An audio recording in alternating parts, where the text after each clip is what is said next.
Hey, this is David Kay, and you're listening to the GeekCast Radio Network. This is Kevin Conroy, and I am the goddamn Batman. Podcast good! It's time.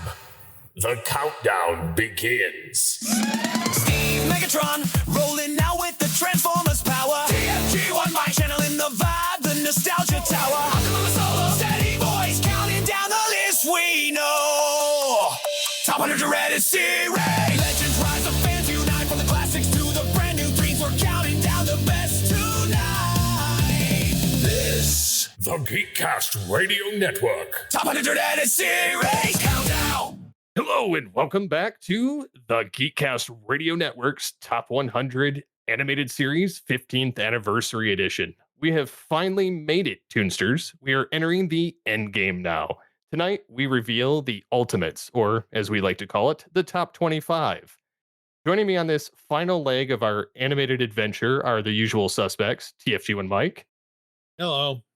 OptimusSolo. I'm here. DJ Valentine. Just Doctor Strange slowly holding up the one to Tony Stark to make the decision.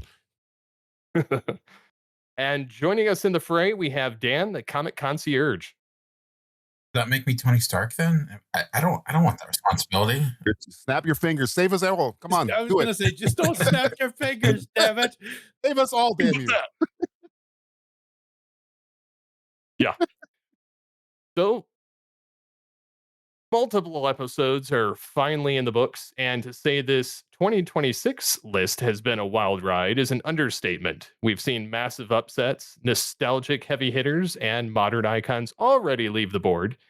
We watched absolute powerhouses like Batman Beyond, The Real Ghostbusters, and Thundercats get checked off the list before even cracking the top 25. We've seen X-Men 97 make a splash, SpongeBob wash out, and Family Guy. If those legendary shows are already gone, what on earth is left for the top 25? Only one master of ceremonies among us knows the final list. And frankly, I'm a little terrified of what's about to happen next. Are your favorites taking the crown, or are we about to crown a total surprise? I have my hopes already, but there is only one way to find out. So, OptimusSolo, without further ado, take it away. All right. So, yes, we have the first 75 have been revealed, so I wanted to real quick do a recap for everybody as to what has happened and transpired so far. Then we will do a quick look at your guys' thoughts for these final 25, and I'll give you some things to look out for, and then we'll start revealing. So far, let's start with our time periods. It's always something that we like to look at. So far, the 1990s is leading the way. We've had 23 entries so far on our list that originated in the 1990s.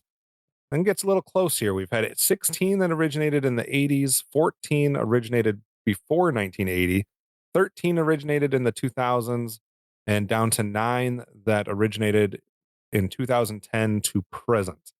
That is where we sit on the time period. Steve, what are your thoughts and what do you expect? Do you expect any movement? Do you expect 90s to hold supreme? And what time period might come in second? Because right now it's 16, 14, 13 with 3 of those time periods. I'm honestly thinking it's going to go in about the same order it's going right now. Like, I think we're going to get a lot more 90s because there's still quite a few that haven't been revealed that are heavy hitters. And then, of course, there's still some left over from the pre-1980s and the 1980s, and then some from the 2000s. So I think it's still going to kind of go pretty much balanced with what we've seen so far. But that being said, I still think that there's going to be a lot of surprises left with what we've had so far. DJ, for the 2010 to present time period, we had 4 of those in our first episode. We had 5 between numbers 75 to 51. We had 0 last time, so we didn't have any between 50 and 26. Are we done with the 2010s to present, or has one managed its way into the top 25? I'm going to do the math here. I think maybe one. I think there's one that's like, I got to do some more calculations, but okay. yeah. I'll let you do some calculations. I think there might be one that sneaks in here. We were curious to see how those 15 years, that more recent 15 years would influence the countdown. So far, they've taken 9 spots away from those that were eligible 15 years ago. So as far as channels go, we have I guess you'd call it a channel. We have 2 avenues of watching shows that are currently tied for first. That would be ABC, surprisingly, has had 12 shows that debuted on ABC so far. And then shows that were sold into syndication kind of right off the jump is also at 12. After that, we dropped down to Cartoon Network. We've had 9 that appeared originally on Cartoon Network, and then a tie next with Nickelodeon and Disney, each having 7. Mike, any thoughts on the final 25? Will ABC or syndicated shows reign supreme, or will we see a run from Nickelodeon, Cartoon Network, or Disney? Really interesting seeing this data now in 2026, considering that half this data means nothing in this current generation, because either Disney owns all of this, or like, you know what I mean? Like, all of this now is condensed into one Disney streaming owns service or ABC, another. so Well, that's what I mean. they're double Like, dipping essentially. that's what I mean. It's so weird seeing this data from 30, 40, 50 years ago. And I don't know. I think mm, we've been talking about how in the last 4 episodes leading up to this top 25, how obviously OptimusSolo is the only one with the list and everything else. And that's how we've always done these top 100 countdowns. And because it's just easier that way. And it's fun for us to be surprised with what gets revealed. And we've been talking about how with what's been revealed so far in the first 75 cartoons, we've all been just like clamoring and chomping at the bit, like what in the hell could be in this top 25 compared to what's already been revealed. And we just don't know what this slobber knocker is going to be. And seeing the data on the channels, I don't know what channel or what, like, I don't think the syndication is going to get more. I don't know though. Interesting too. Obviously, the landscape has changed with streaming and things of that nature. But when you look back at like the traditional, and this one's going to go to you, Dan. So when you look back at the original or traditional channels, the ABC, NBC, CBS, and then we'll include Fox that kind of came later. Are you like right now the numbers are ABC 12, NBC 5, CBS 4, Fox 4. Did you realize that ABC had that much more when it came to cartoons compared to those other 3? Yeah, because when I think personally of my experience with Saturday morning cartoons, I did really like the one Saturday morning. That was a good time for ABC. But even a lot of those shows they had on that originated Nickelodeon, like Doug and things like that. And Fox, I honestly thought, considering its experience, the amount of shows it had both on Saturday morning as well as it was, the forefront, which we'll probably see in this episode of like adult animation in a lot of ways. So I'm a little surprised that Fox isn't as prominent, but at the same time, can't really think back to a lot of great CBS cartoons that I would watch back in the day. So there's also that, And obviously NBC was the first one that got rid of cartoons. Like traditionally, that was the one that acts Saturday morning first. Was there a 60 Minutes animated version? There wasn't, right? Not 60-minute babies. That didn't exist, right? 60-minute babies was my favorite show. If the 80s would have lasted 10 more years, because that's how math works, then I think we would have got to some more babies somewhere along the way. When it comes to production companies, I feel like there's 6 production companies that have kind of separated themselves from the pack. So I'll give you the rundown on who those top 6 are at the moment. Currently, right now, Hanna-Barbera is leading the way with 9 entries. We have Disney second with 7, Nickelodeon third with 6, and then we have Marvel with 5, and we have WB with 5, and Cartoon Network 4. Any surprises that those are the top 6? So Marvel, Hanna-Barbera, Nickelodeon, WB, Disney, and Cartoon Network. DJ, is that what you would expect? The fact that Warner Brothers and Marvel are tied is funny to me. Nickelodeon being that high is also surprising to me. I wouldn't think they would be trumping the comic book the comic book people. So yeah, that is surprising. Hanna-Barbera, they had just not hit after hit, but I mean, their rogues gallery is large. They had so many. So let me go they right back to you then. So Yeah. Hanna-Barbera is reigning supreme right now at 9. That's a 2 show lead off of Disney. They've had 3 in every episode we've done. So they had 3 in each set of 25. Do they have 3 again today? And will they take the title, or do you think there's going to be someone that kind of comes from behind? I think they'll just eke out the title. Disney again, as Mike said, they're double dipping. But I think Hanna-Barbera's got maybe just another one that could just push just anger Bob Iger and the rest of those clowns just enough to beat them out. Steve, when we've been looking at some of the specific kind of genre separations, I know it's kind of gets a little muddy when you try to define like a science fiction or a fantasy or action, because a lot of them can blend those. But we've looked specifically at superheroes, anime shows, and kind of that adult comedy, primetime comedy genres. And right now, there's basically nothing separating them. We've had 8 superhero entries, we've had 8 anime entries, and we've had 9 adult comedy. What are your thoughts on that? And then how do you see that shaking out in this final episode? I'm honestly just I have no idea how this is going to play out. Like I'm quite there's a lot of things that I did not expect through this entire process, and the way that things keep going in opposite directions is quite surprising for me. Yeah.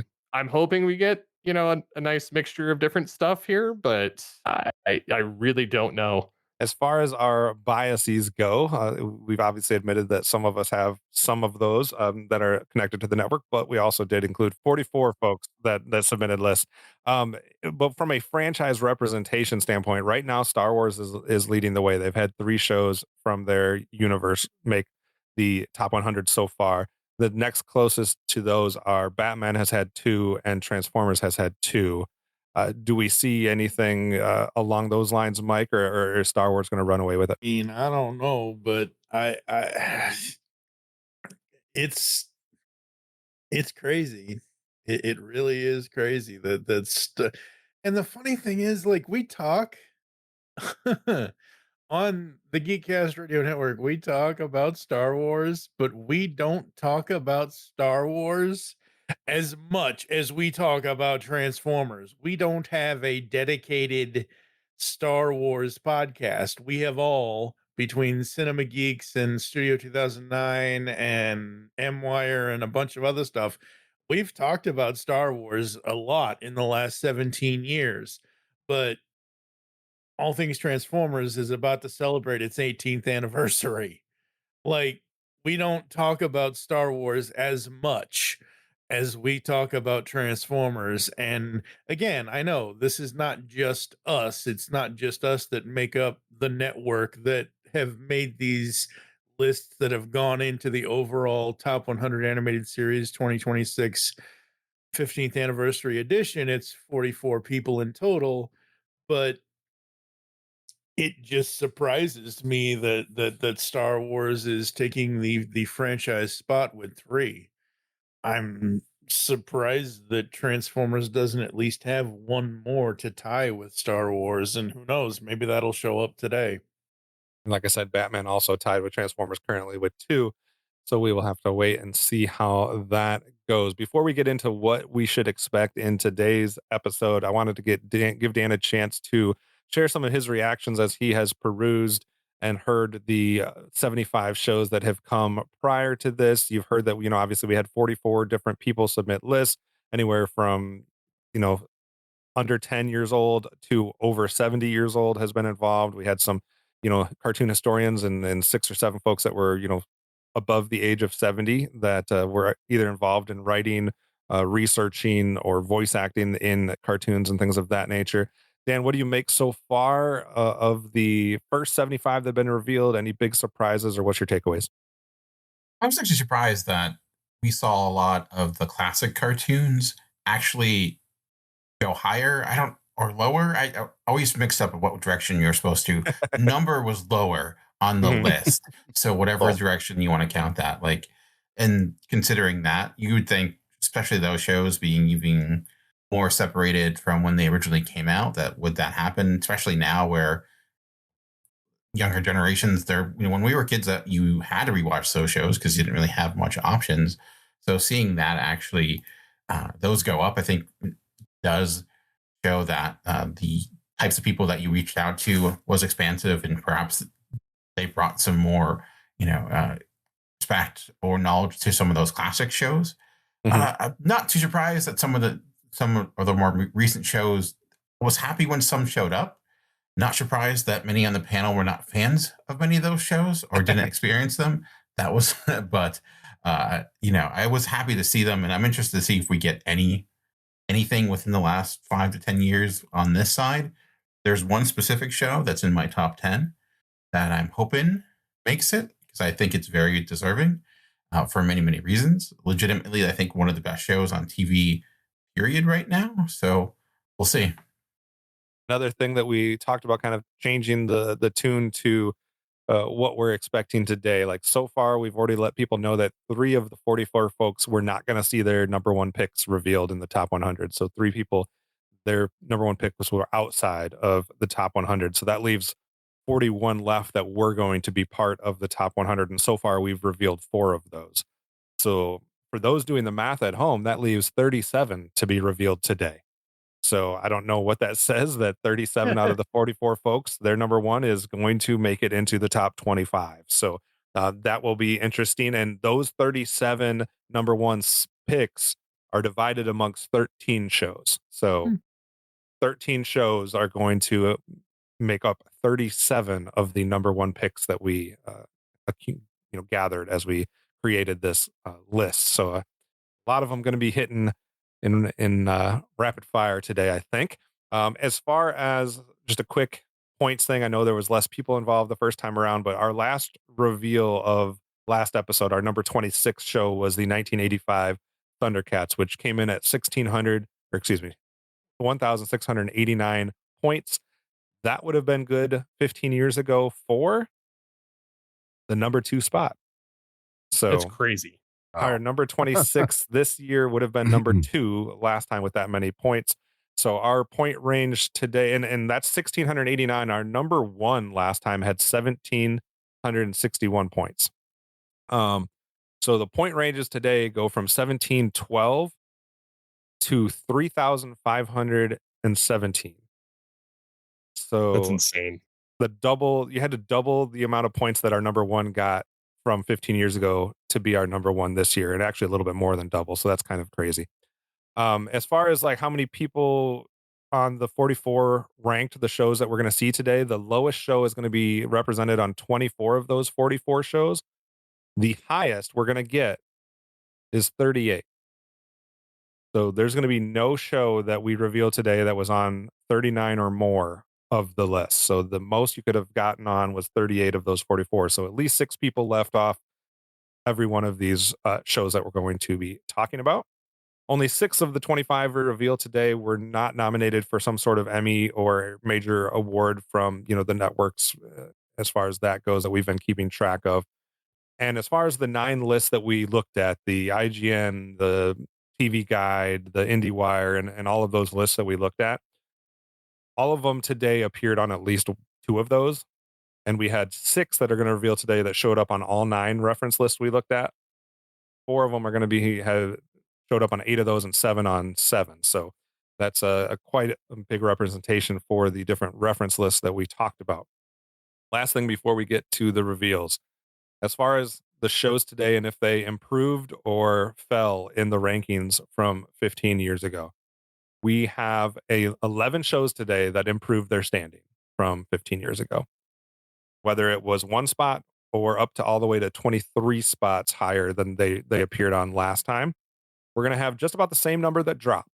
So we have 10 shows that dropped their rankings from 15 years ago, again, from as low as only dropping 1 spot to dropping 12 spots.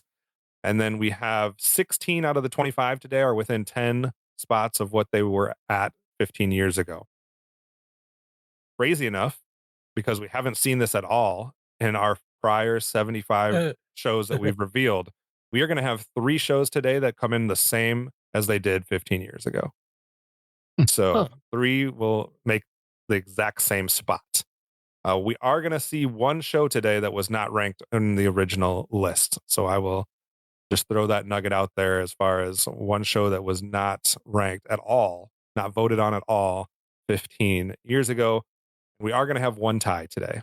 So thought we were done with ties, but no, we have one more that we're going to have to decide on air between two shows. And it'll be interesting to see how that plays out. So I'm going to go around the horn and give you guys each a chance to react, comment, or whatever before we reveal. So Dan, what are you expecting, or what are you intrigued about going into today?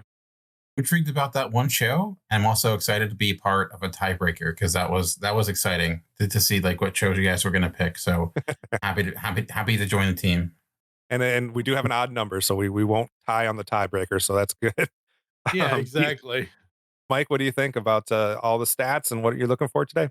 My brain just breaks with all this math. Let's get this slobber knocker going. DJ, what do you think? Now that I know that there's a tiebreaker and I can my infinite power to change things forever, I feel Thanos. Shut up, Thanos. balance things like all things should be. I'm happy about this. I'm happy about this. Steve, what do you think going into this final reveal? Again, I'm scared, but I'm excited at the same time. So, because I'm hoping certain shows that I want to hit certain places actually hit those areas. So, all right. Well, I think without further ado, then we can get on into the reveals. 25.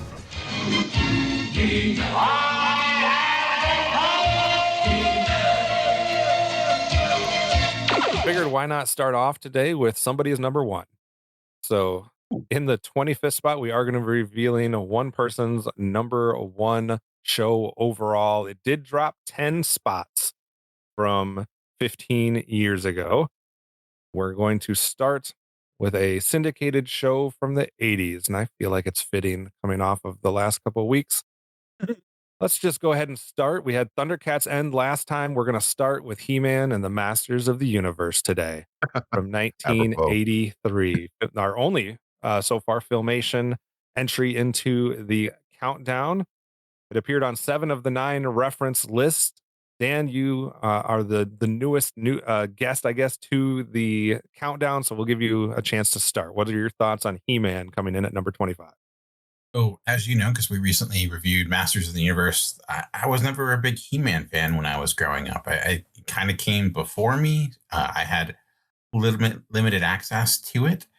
I think for me, He-Man, what's more interesting about He-Man is the story of the creation of He-Man and how it all came together. Basically, having to create the cartoon off of the toy, like working backwards and doing it that way and putting it all together. And, if you're talking about impact of shows, I know that's something you guys have been debating, certainly helped lead into, I'm pretty sure, short shows you talked about and shows we will talk about regarding those that were designed to, sell toys. The question is that positive or negative? I'm not sure. But, I don't know personally if it had like I said, the staying power to be up this high for me, considering a lot of the other 80s shows did stick around for much longer. And, certainly people know He-Man has that classic phrase. The cartoon itself, I'm assuming this is the 80s version of it. Yes. So I don't know. I feel like this is a bit too high for me. I didn't have it on my list. So I did not contribute it to this one, but I understand. I think it has a place in the top 100, certainly because of what it did for the animation industry, both good and bad. But top 25, I don't know. I'm a little in disagreement on this one. DJ, what do you think? This is kind of like the plane that the Wright brothers made, because it's groundbreaking. But I prefer the private jets, and to me the Cartoon Network He-Man, that was my He-Man. 2000, that one, because I grew up with the 83 He-Man. But if you look back at it, it's not a great show. It's great for what it did, but I think the Cartoon Network one, I think, took that and made it something that I respected. They made the characters have a little bit more character, even though they still had fun and they winked and nudged at the camera. But again, as for its groundbreakingness, I get it. I get why it's here. I didn't have it on my list because I wanted to give a lot more love to what I thought was the upgrade, which I thought was the Cartoon Network one. I thought to this day I still love that show. So yeah. Yeah, I for me, it just kind of goes back to the debate that we've been having. Like Dan said, a lot of the whole countdown. Do you gauge historical or cultural impact, or impact on the genre, or impact on the time period, or do you side more on the quality? The 2002 series is the higher quality series. The 1983 series had way bigger of an impact on the cartoon landscape, right? Like this is the first one. This is the one that creates a syndication boom in the 1980s. This is the one that was like the first to come after a dead period in animation where censorship was controlling so much in the 70s, and then this one kind of came along. And yes, there was still censorship, and there was still like the parental control groups out there and all that other stuff, but it really kind of changed the landscape and opened the doors for some of the shows that we already talked about last episode, Thundercats and G.I. Joe and things of that nature. So it really depends on where you land on that argument. Steve, what do you think of He-Man? Honestly, I didn't rank it this high. I actually had it at 55 on my list. But I can see its placement here just from the sake of nostalgia and the fact that it did spawn everything that's come since. But I do have to agree that the 2002, what I have seen of it, is a stronger contender into the land of the Masters of the Universe than this entry. And I did grow up on like reruns of this one and the show that shall not be named. Thank you. That followed it. Thank you. Shut up. Thank you. But that being said, like I think that it's well deserved just being on the list in general, but I do agree it's a little too high in this situation. Mike, we may or may not have reviewed every episode of this cartoon once upon a time. So what's my time limit? 2 minutes. You guys. No, seriously. Yeah, we got a whole animated series. I know. Okay. Like they just said, in 2012, 30 years after the fact of when the original toy came out, 1 year later, they created in 1983 He-Man and the Masters of the Universe. So in 2012, OptimusSolo and I created the Powers of Grayskull series, and we have 135-ish episodes. We reviewed every episode up to that point of, at the time, all 4 Masters of the Universe cartoons. He-Man and the Masters of the Universe in 1983. I was 3 years old. I would have seen the episodes as a kid, 4, 5, 6 years old, 84, 85, 86. I would have seen reruns as I grew older, 7, 8, 9, 10, whatever. Yeah, the show, here's what I'll say. This show gave us 80s kids, and it lives in a time of the 80s, and it exists in that time. If you look at it in that lens and don't look at it with a modern lens, it's perfect for that time. And this show walked so 2002 could run. And there are plenty of episodes in this show that are really great, that tell really good stories, that are not campy, that are not jokey. There are plenty. I guarantee you, I'm sure after this record, OptimusSolo could give you a top 5 or a top 10 list or something of really The Problem with Power is perfect example of a really great He-Man and the Masters of the Universe 1983 episode. So does it belong at number 25? I don't know. Does it belong maybe at number 40 or 30? Maybe. But it's here at 25, and I'm okay with that. Again, one person had it number 1 overall. So that is where we start today. Let's see where we go next. 24. That's Stan Lee. He's quite a guy. I think he's truly special. Right. As far as who will strike first in the adult animation, anime, or superhero contest, let's go ahead and put one in the column for the superheroes. We are going to have from 1994, a show that only dropped 4 spots. It was 15 years ago, and it's dropped to 24. This is Spider-Man, the animated series. For an entire generation, this was Spider-Man. The series successfully adapted decades of Marvel continuity into serialized television and introduced countless viewers to major characters and storylines. Alongside X-Men, it helped prove superhero animation could sustain ongoing narratives rather than purely episodic adventures, and its influence extends directly into modern Marvel fandom and superhero television. I say all that because I knew I wasn't going to know anything more than that about it.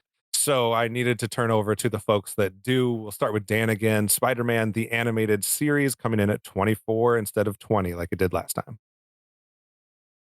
And honestly, I'm right there with it, within the sense of this that introduced me to so many aspects of the Marvel universe. And I'm watching this with my kids right now, similarly, because first time I think I remember seeing Nick Fury, first time I remember seeing Blade, and it did really expand well beyond the kind of the traditional what you consider Spider-Man, and even thinking of like some of the final episodes having like Secret Wars and things like that, the crossover with the X-Men cartoon, certainly a lot of fun. And I honestly feel like we might see some of the storylines introduced within this show in the upcoming Spider-Man movie potentially this summer.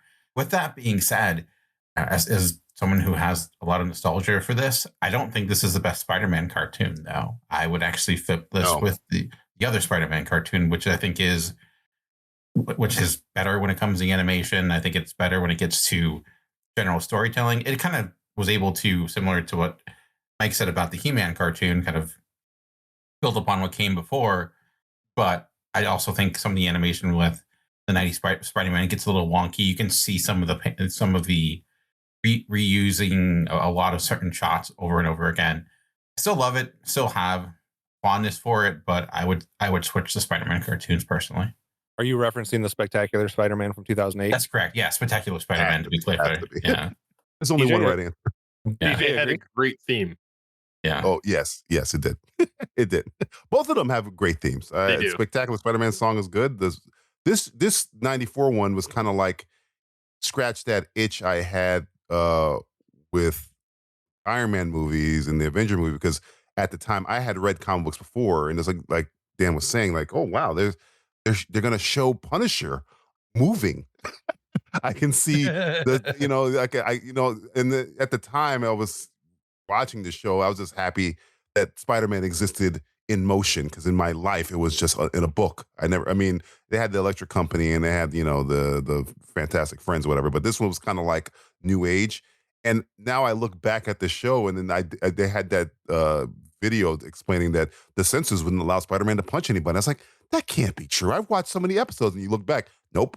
Spider-Man doesn't punch, kick, doesn't do anything. And I was like, wow, I was so drugged up on the fact that Spider-Man was on a show in motion. I didn't realize he wasn't doing any Spider-Man stuff. All the Spider-Man stuff I loved, he didn't really do it. But again, it just scratched that itch I had of, oh wow, they're gonna take thing I read as a kid. They're taking it kind of seriously. And when I say serious, it's a cartoon, but I'm just saying that they didn't make it like jokey. They made it like we're taking this legit.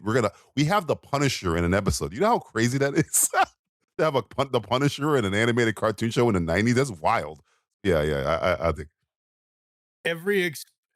Absolutely agree. Every explosion hits a box. Watch that intro. Every explosion hits a box. No, I love this show. This show is, I wasn't reading comics as a kid. As a kid in the 80s, as a 7, 8, 9-year-old in the late 80s, I was still watching cartoons. It wasn't until X-Men, the animated series, and this show, Spider-Man, the animated series in 94. Those two shows made me go out to, at the time, Walden Books, of all things, in the mall. Yeah, they did. And go to the spinner racks at Walden Books to get comics. It was that X-Men, the animated series, and this. And this show was just amazing. Absolutely love the voice acting, the animation. It was great. And once again, I'll use my time to say in 2014, for the 20th anniversary in November of 2014, I got a chance to interview John Semper Jr., the head writer. And man, what a great interview that was, getting the stories from him. It was just so cool and so fun to talk to him and getting like literally dream come true, just hearing everything about the creation of the show. It was so cool and so fun. But I've always loved this cartoon. I still rewatch it here and there. I have seen the Spectacular Spider-Man, but I've never actively watched it all the way through. So I would not say, I cannot say Missing that out. I would switch them. I know I Now, gotta go back, and I will. I've got a lot of homework to do based on this countdown. But no, Spider-Man 94, absolutely. Steve, final thoughts on Spider-Man the animated series? Uh, it was kind of my gateway into Marvel.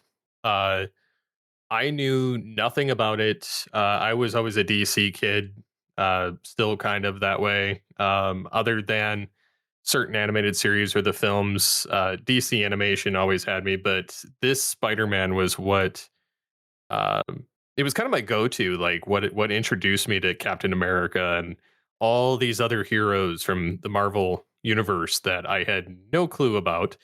I had some exposure to Spider-Man prior to this and Wolverine, but outside of that, like I really didn't know anything about any of them. And you got a lot of nice crossovers that kind of made sense. Had a lot of episodes with a lot of different villains. Uh, some of it was a train wreck, some of it was great, but the voice acting was always fun and the animation was great. I don't know. I don't know if I would put it. I'm a little biased on it just because I did grow up with this and I still enjoy it. And I've shown it, to my kids and they enjoy it. And but I do agree that the Spectacular Spider-Man is great too. But again, I think this is the strongest entry of Spider-Man at this point in time. Like from everything that came before it up till this point, it was the strongest, and then it continued to get a little better every time. So I think it's good. All right, you mentioned being a gateway series for you. There may be something that a lot of people would consider a gateway series coming up next. 23. You're going to love this. Trust me. What you're seeing now is my normal state. This is a Super Saiyan. And this is what is known as a Super Saiyan that has ascended past a Super Saiyan. All right. So I'll just read a little synopsis and we'll see if one of you guys can guess. Few animated series have had a larger impact on global fandom. This series introduced anime to millions of Western viewers and became the gateway series for an entire generation. Its influence on action animation, power scaling storytelling, and shonen anime cannot be overstated. Countless creators, animators, and writers cite it as a formative influence. Anybody have a guess? Dragon Ball Z. Dragon Ball Z. This is Dragon Ball Z from 1989 is what we have it technically listed as. This one came in at 37 15 years ago, and it has risen 14 spots here to 23. Steve, I heard have your no comment. I never watched it. I wasn't going to go to you anyways. No, just kidding. Steve, I heard your voice first, and I know you're a humongous Dragon Ball Z fan. So why don't you start us off with why Dragon Ball Z is top 25 warranted? So this was the first anime I'd ever seen outside of like Sailor Moon, and I loved the voice acting. I loved the animation. I loved the power scaling. Some of the things that kind of dragged on with the series was how they could drag an arc for weeks on end and have nothing happen. God, don't get me started. Don't get me started. They also recast the voice cast 3 times during the rendition of this, because one of them for Goku was Ian James Corlett, Fedor, through the Saiyan saga, which was the beginning of it, and then they recast it as Peter Kelemis and then Sean Schemmel later, and then they redubbed everything to get a uniformity.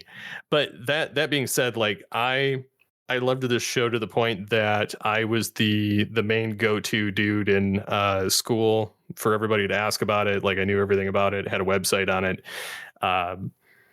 Second website ever built next to a Transformers site was Dragon Ball Z, and I ran that for years, wrote fan fiction. I have like a collection of the figures in my cabinet here. So I mean, I'm all in. I've watched the series like 4 or 5 times all the way through.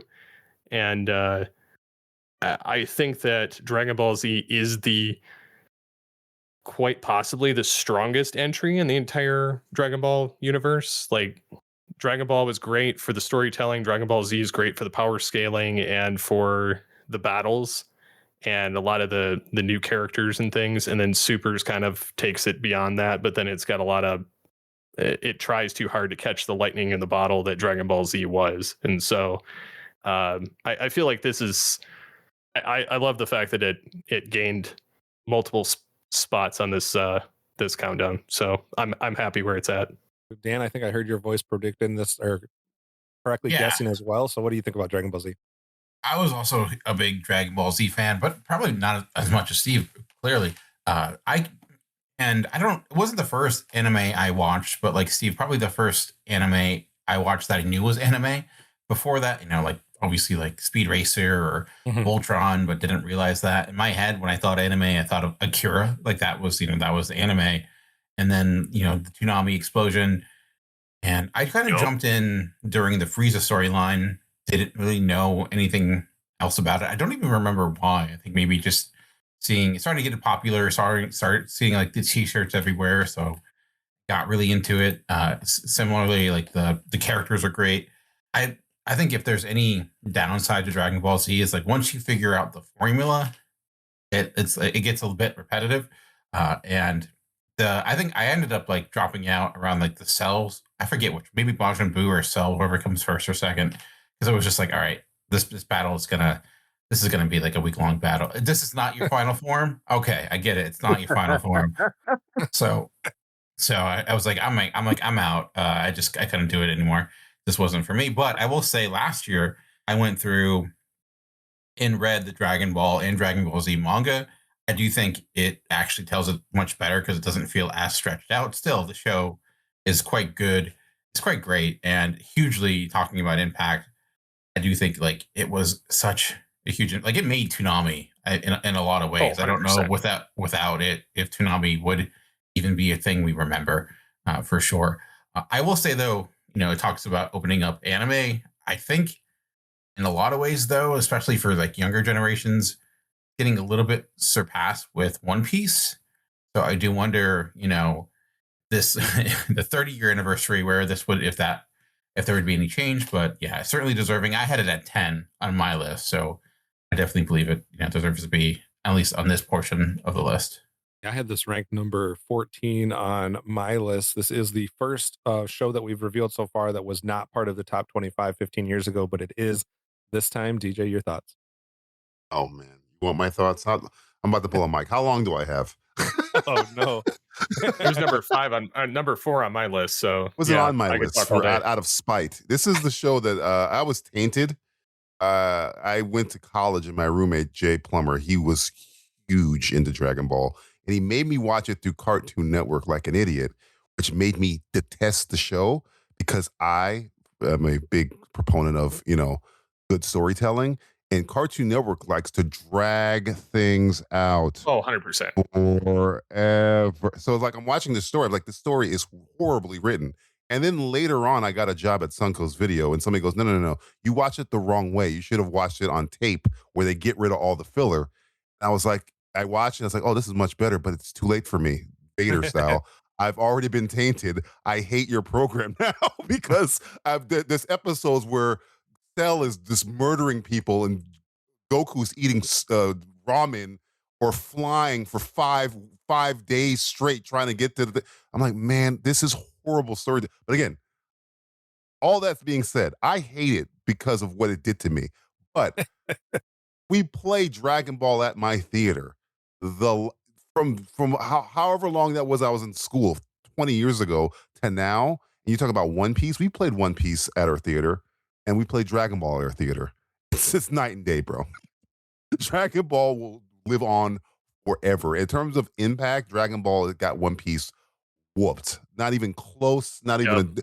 And One Piece is I'm just saying in comparison. One Piece is a big deal. Dragon Ball is a bigger deal, and it will always be a bigger deal. I don't know why. Maybe in America, I would say not worldwide. In America. Yeah. I'm just talking about what I've experienced. I haven't gone overseas or anything like that, but I just know we've played maybe 4 different Dragon Ball, Broly, and all that stuff, and we would schedule around it, and One Piece would come, and we wouldn't because it's just not as popular all the time, and we could keep it in that what was Demon Slayer. We would schedule around those because no matter what, if it's a repeat, if it's a Fathom event, it will always get people. One Piece and the rest of the anime, Bleach and Naruto, yeah, sure, it'll get people. Dragon Ball's forever, man. It's forever. DJ, It's never going away. Interesting that you have that story because I also had a college roommate my freshman year that was obsessed with Dragon Ball Z, and he was also watching it. I don't know what form he was watching it, but I felt like I got the gist of it, but I was definitely frustrated with how long things were drawing out. The and Cartoon I Network was like, destroyed it for me, man. I was like, I think I got it. I think I got So it. that's why they came out with Dragon Ball Z Kai, which was a truncated version where they cut out all the filler. Jeez, I wish it would have came out. I would be just like you, but again, they showed me the wrong version, and I had to sit through that for a season. So I was just like, I hate this show. Oh, I just couldn't. I was done. I mean, it's just not for me. I did rank it number 14, but I can't deal with the power scaling. Like I can't deal with the never ending like power ups. Like I'm just like this could be an episode. This whole episode of what did Dragon Ball do to you could be an episode. Dragon Ball Confessional. That's the new version coming out. Don't tempt me, DJ. You know what I do. It did break the internet though, like when Goku went Saiyan and Super Saiyan, yeah. Well, no. Well, that, but then when he went Ultra Instinct in Dragon Ball Super, but yeah, I agree. Like even the creator of it was like, yeah, the power scaling, it needs to quit. Like, but the studio was like, more power. Do it. Tim Taylor apparently is the person leading the charge there. That was also I think eventually like. Only characters that mattered were the Saiyans, and it just became a little less interesting because of that. Well, they fixed Piccolo, so far today we've gone 80s, 90s, back to the 80s. One thing we haven't done yet in the entire countdown, though, is reveal a show that was in our top 10 15 years ago, but we will do that next. 22. I push it. I push it again. I push it again and again and again and again.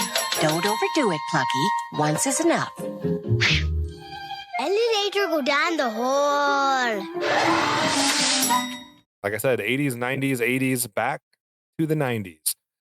This show helped lead the renaissance of Warner Brothers television animation and proved that classic cartoon sensibilities could thrive with a modern audience. It served as a training ground for a generation of creators who would go on to define animation throughout the 90s and beyond. Its success directly paved the way for other WB productions. It was in our top 10 15 years ago. This time it comes in at number 22. Any guesses? This would be from 1990, the Tiny Toon Adventures. So from WB syndicated, though, as far as channels go, had 98 episodes, 13 different awards, appeared on 6 of the 9 lists we looked at. Do we agree with the write up there as far as the training ground for a generation of creators and paving the way for the WB throughout the rest of the 90s? And do we feel that it was more warranted to be in our top 10 like it was 15 years ago? Or is 22 a good spot? Steve, let's start with you. What are your feelings on the Tiny Toon Adventure? I mean, I think that it was really good for the time, and it was kind of that gateway for kids that never were raised with Looney Tunes, or maybe were and wanted something a little bit more, meaty to go with. And I remember watching this pretty fluently. I mean, there were so many funny moments between, old and new casts, and Plucky Duck and Babs and Buster, and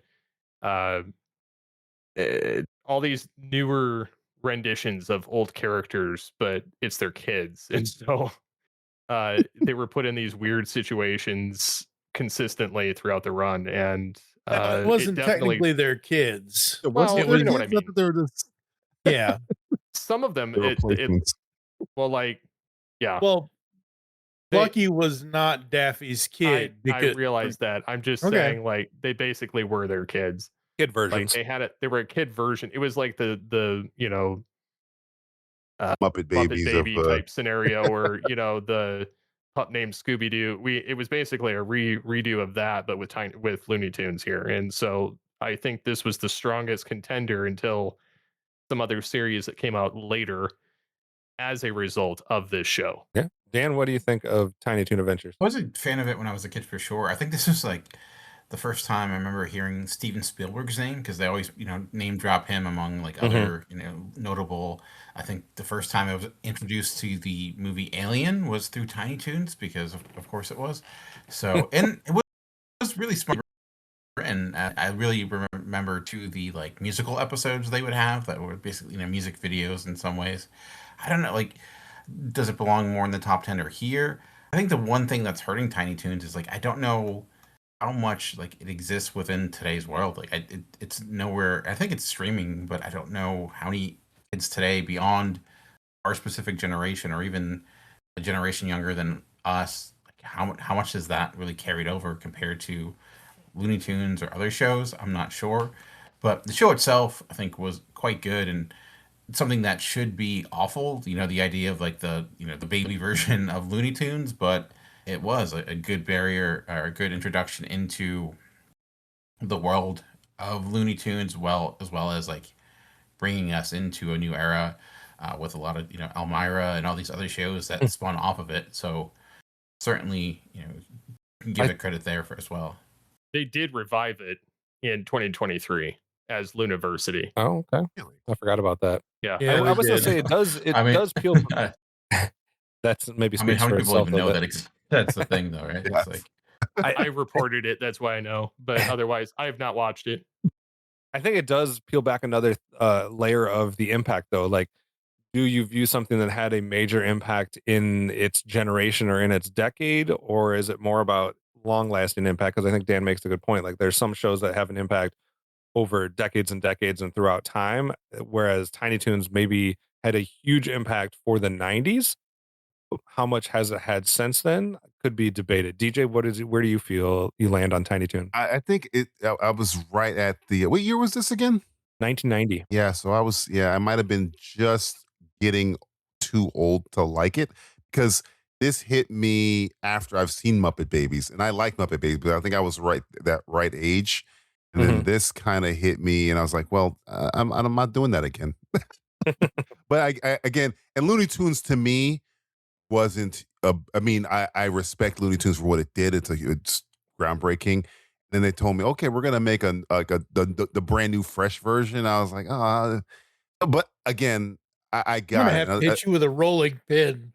I know people loved it. I know. I'm just saying, for me personally, I do know that. All the time, if anybody says Tiny Toons to me, I don't think of any of the Tiny Toons except for I don't know if they're going to even be on this list. Pinky and the Brain. That's the only thing that I remember that lasted long, and mainly because of Orson Welles. And nobody knew that's what the guy was doing with the voice the entire time. So yeah, I in July. Who says in July? But yeah, that was kind of what I got from Tiny Toons, and I knew that it wasn't me not liking it. It's just it hit me at the wrong time, but I knew there was a generation behind me that it hit them at the right time. So I get it being this high. Mike, final words on Tiny Toon. The year was 1990. I was 10 years old, and the first time I watched Tiny Toons, it was on a Sega Game Gear with the TV tuner. Wow. Yeah. That's how classic I am, folks. And the reason why I wanted to distinguish this between everyone calling it just Baby Looney Tunes, it was not Baby Looney Tunes, because they had Baby Looney Tunes. They did. I was going to mention that. There was a Baby Looney Tunes. No. I know. They had Baby Looney Tunes. You did have a separate show where Bugs and Daffy and Porky and everybody else was babies. So this was not baby Looney Tunes. This was Buster and Babs and Plucky and Dizzy and Hampton J. Pig and everybody else and Dizzy and whatever else. And Go the Dodo and Wacky Land. You don't ever want to go to Wacky Land, folks. You'll never return. The reason why I wanted to distinguish it is because Plucky, in one of the best scenes ever, he flashes back to when he was a kid. So you get baby Plucky, and it's one of the best scenes out of this entire cartoon. Elevator, go up. Elevator, go down the hole. And then you get Plucky getting potty trained, and thing go down the hole. Everything go down the hole. Oh no, the toilet is now clogged. Uh-oh. And the whole house explodes because baby Plucky clogged up the toilet. But the whole point is the elevator scene. I have reshared that clip for the past 35 plus years of him doing the push the button, I push the button. I love Tiny Toons. I've always loved Tiny Toons. It is very staunchly linked and stays in the 90s because there is no, yes, you're right. They did do Looniversity. I did not check it out in 2023, and I need to go back and see if it's good at all. But the 1990 Tiny Toon Adventures, it is staunchly in the 90s because they literally put it in 1990 and they make nothing but 90s references. And the last thing I'll say on it, without Tiny Toons, we would not have Batman the animated series because Bruce Timm. Bite your tongue. No, I'm damn serious. Don't tell me to bite my tongue. I am damn serious. Listen, hear me out. No, hear me out. Without Tiny Toon Adventures, we would not have Batman the Animated Series because young animators and writers, Bruce Timm and Paul Dini, were working on Tiny Toons. They brought their idea for Batman the Animated Series to Margaret Lesh at Fox. They brought her the idea for Batman the Animated Series when they were working on Tiny Toon Adventures. So without this show, we would not have Batman the Animated Series. Somebody struck. I'm going to say they would have got Batman the Animated Series regardless. No, I don't think it would have so. worked either way. I don't think I so. refuse to give Elmira the credit for Batman and Mr. Freeze. We need to get Mike a cold towel and put him in the corner and let him calm down a little bit. My perception is my reality. Pinky and the Brain have nothing to do with the Phantasm. I'm going to live that life. Pinky and the Brain weren't even on Tiny Toons. They were on Animaniacs. Get your facts straight, DJ. That's all I remember. That's all I Moving how on. much it didn't matter. All right. Anyways, we've had Come on, DJ. Come on, man. Mike, someone cut his mic. Someone cut Mike's mic. So we've had a superhero show. We've had an anime show. One of the other genres we had yet to talk about. We'll have one of those coming up next. 21. Peak demand pricing. This weather has created a propane shortage. Therefore, market forces dictate that we raise our prices. In business school, that's called supply and demand. Yeah, well, in the real world, that's called sticking it to people when they need us most. All right. For our next show, some say this expanded the possibilities of adult animation by proving it could be grounded, character-driven, and emotionally authentic. Rather than satire or absurdism, it focused on ordinary people and realistic situations. Its writing quality, longevity, and critical acclaim make it one of the most respected animated sitcoms ever produced. Any guesses on what our number 21 is? King of the Hill from 1997, 20th century, and debuted on Fox. It climbed, 20 spots. Last countdown, it was at number 41. It comes in at number 21 this time. Dan, what do you think of King of the Hill? King of the Hill is interesting because it's a show that just happens to be animated. Like I mentioned, it's a bit more grounded. Like you could take the scripts of King of the Hill and do them in live action. You wouldn't really need to change all that much. It wasn't really a show, you know, watching it the first time, you know, and knowing it's from the brain of Mike Judge at that time, all I knew him from really was like Beavis and Butthead, and expecting something like that. But King of the Hill is much different. Mike Judge is really great at smart, dumb comedy. And you see that a lot with King of the Hill. And it is a really good character drama, and it does circumvent expectations, especially with Hank and his relationship with Bobby.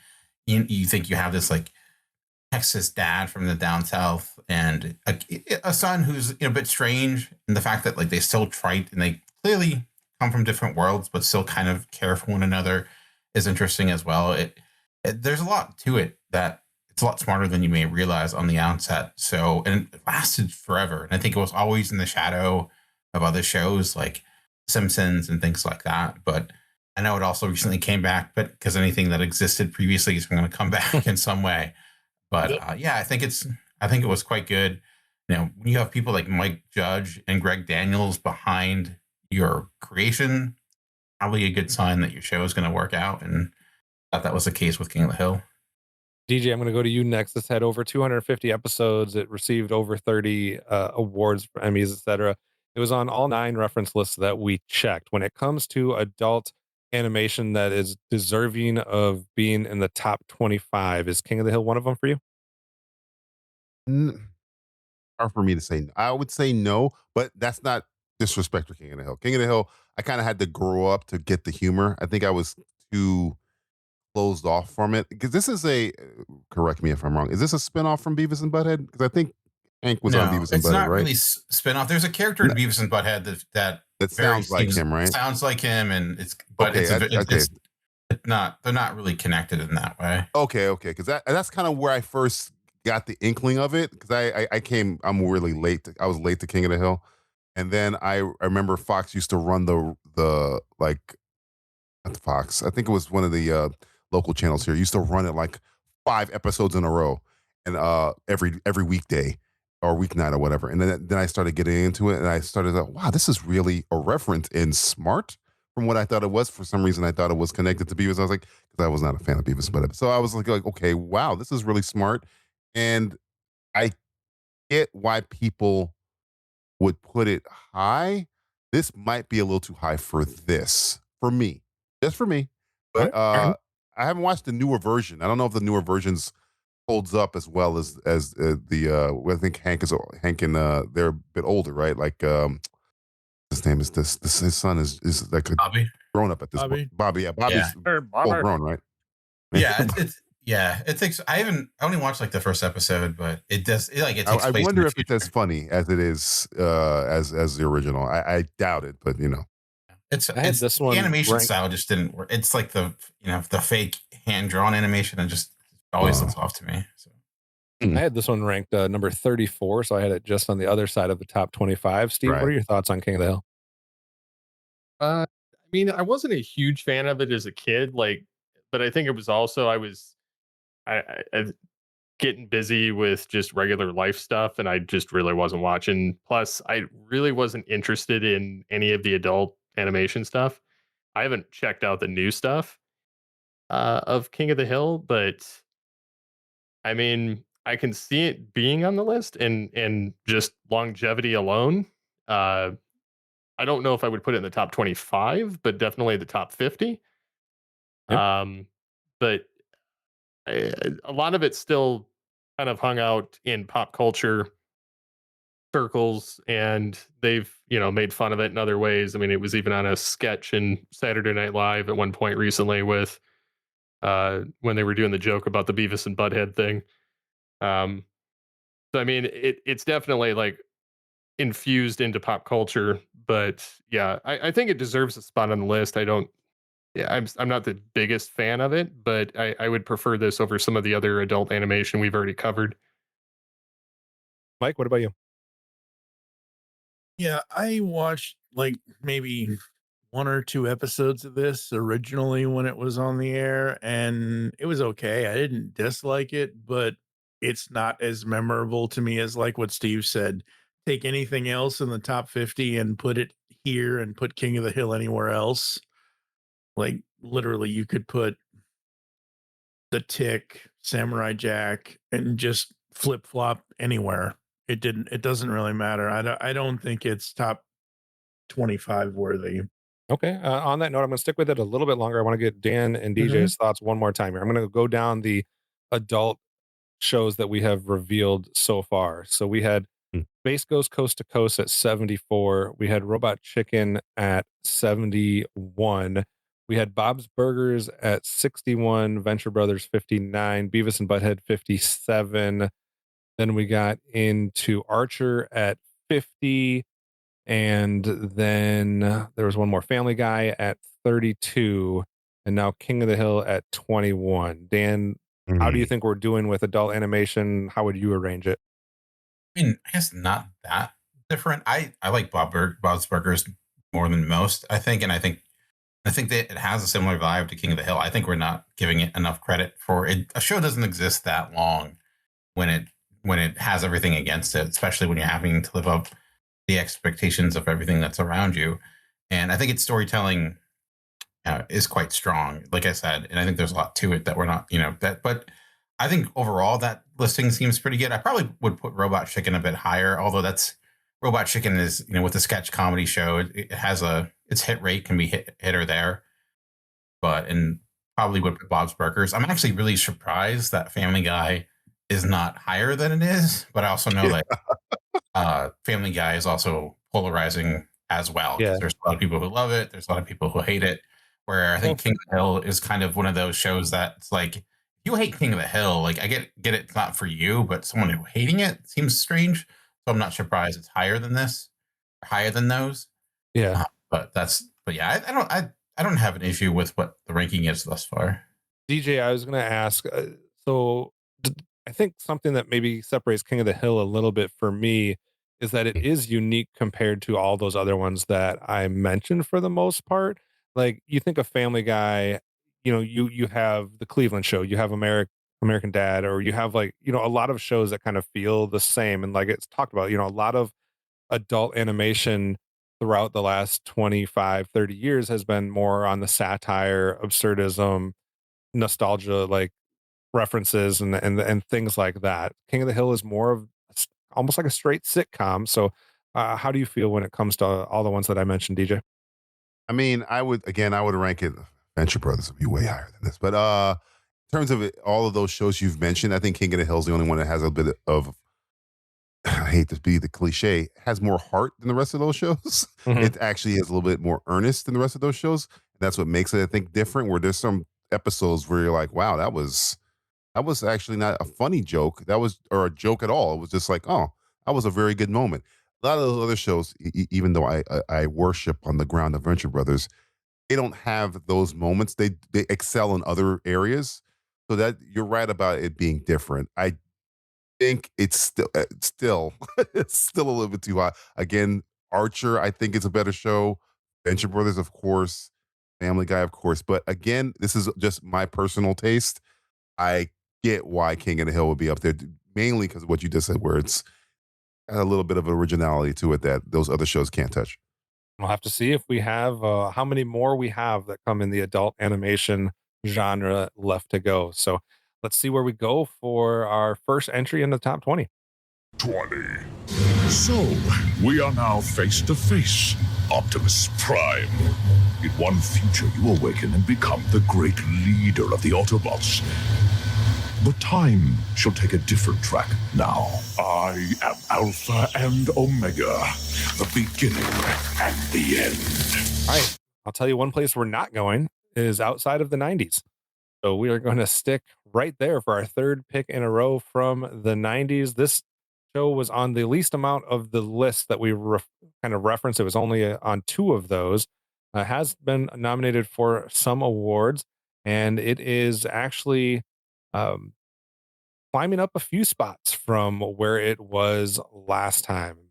Probably most known for its technical achievements at the time and helping pioneer a different style of animation, as well as some sophisticated storytelling and serialized narratives that elevated expectations for something that was a franchise animation project.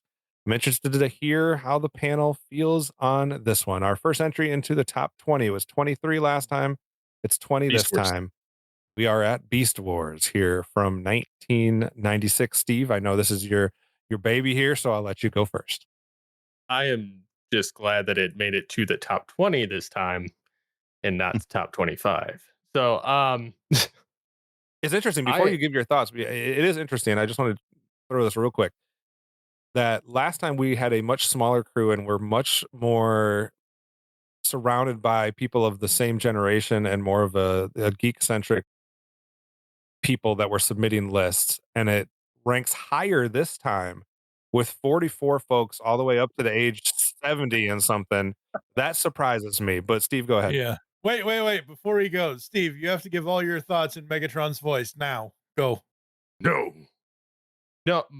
What's funny is both my kids had this on their list. One of them, I think, had it in his top 10. The other one, like, his top 20. So he was actually far more on base than I was. I had it, like, I think number 2. So, which is what I had it last time. I love this show. Like, I love the animation. I love the CGI. Like, this was my first introduction to, like, mainframe entertainment stuff, like CGI, you know, on animation. The voice acting was stellar. They had a very condensed cast.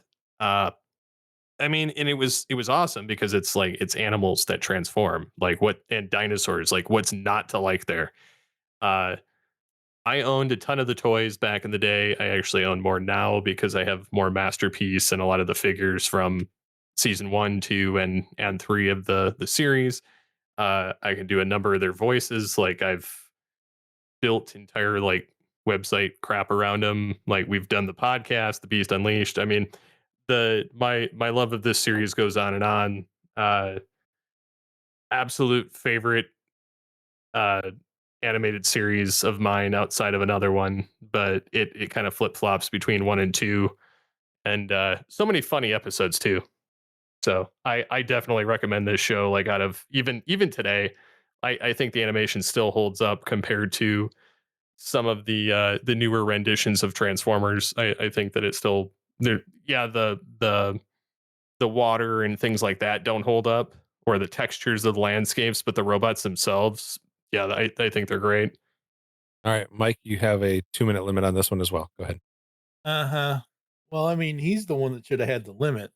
I stopped. I trust Steve. I'm just kidding. Mike, what are your thoughts on this one?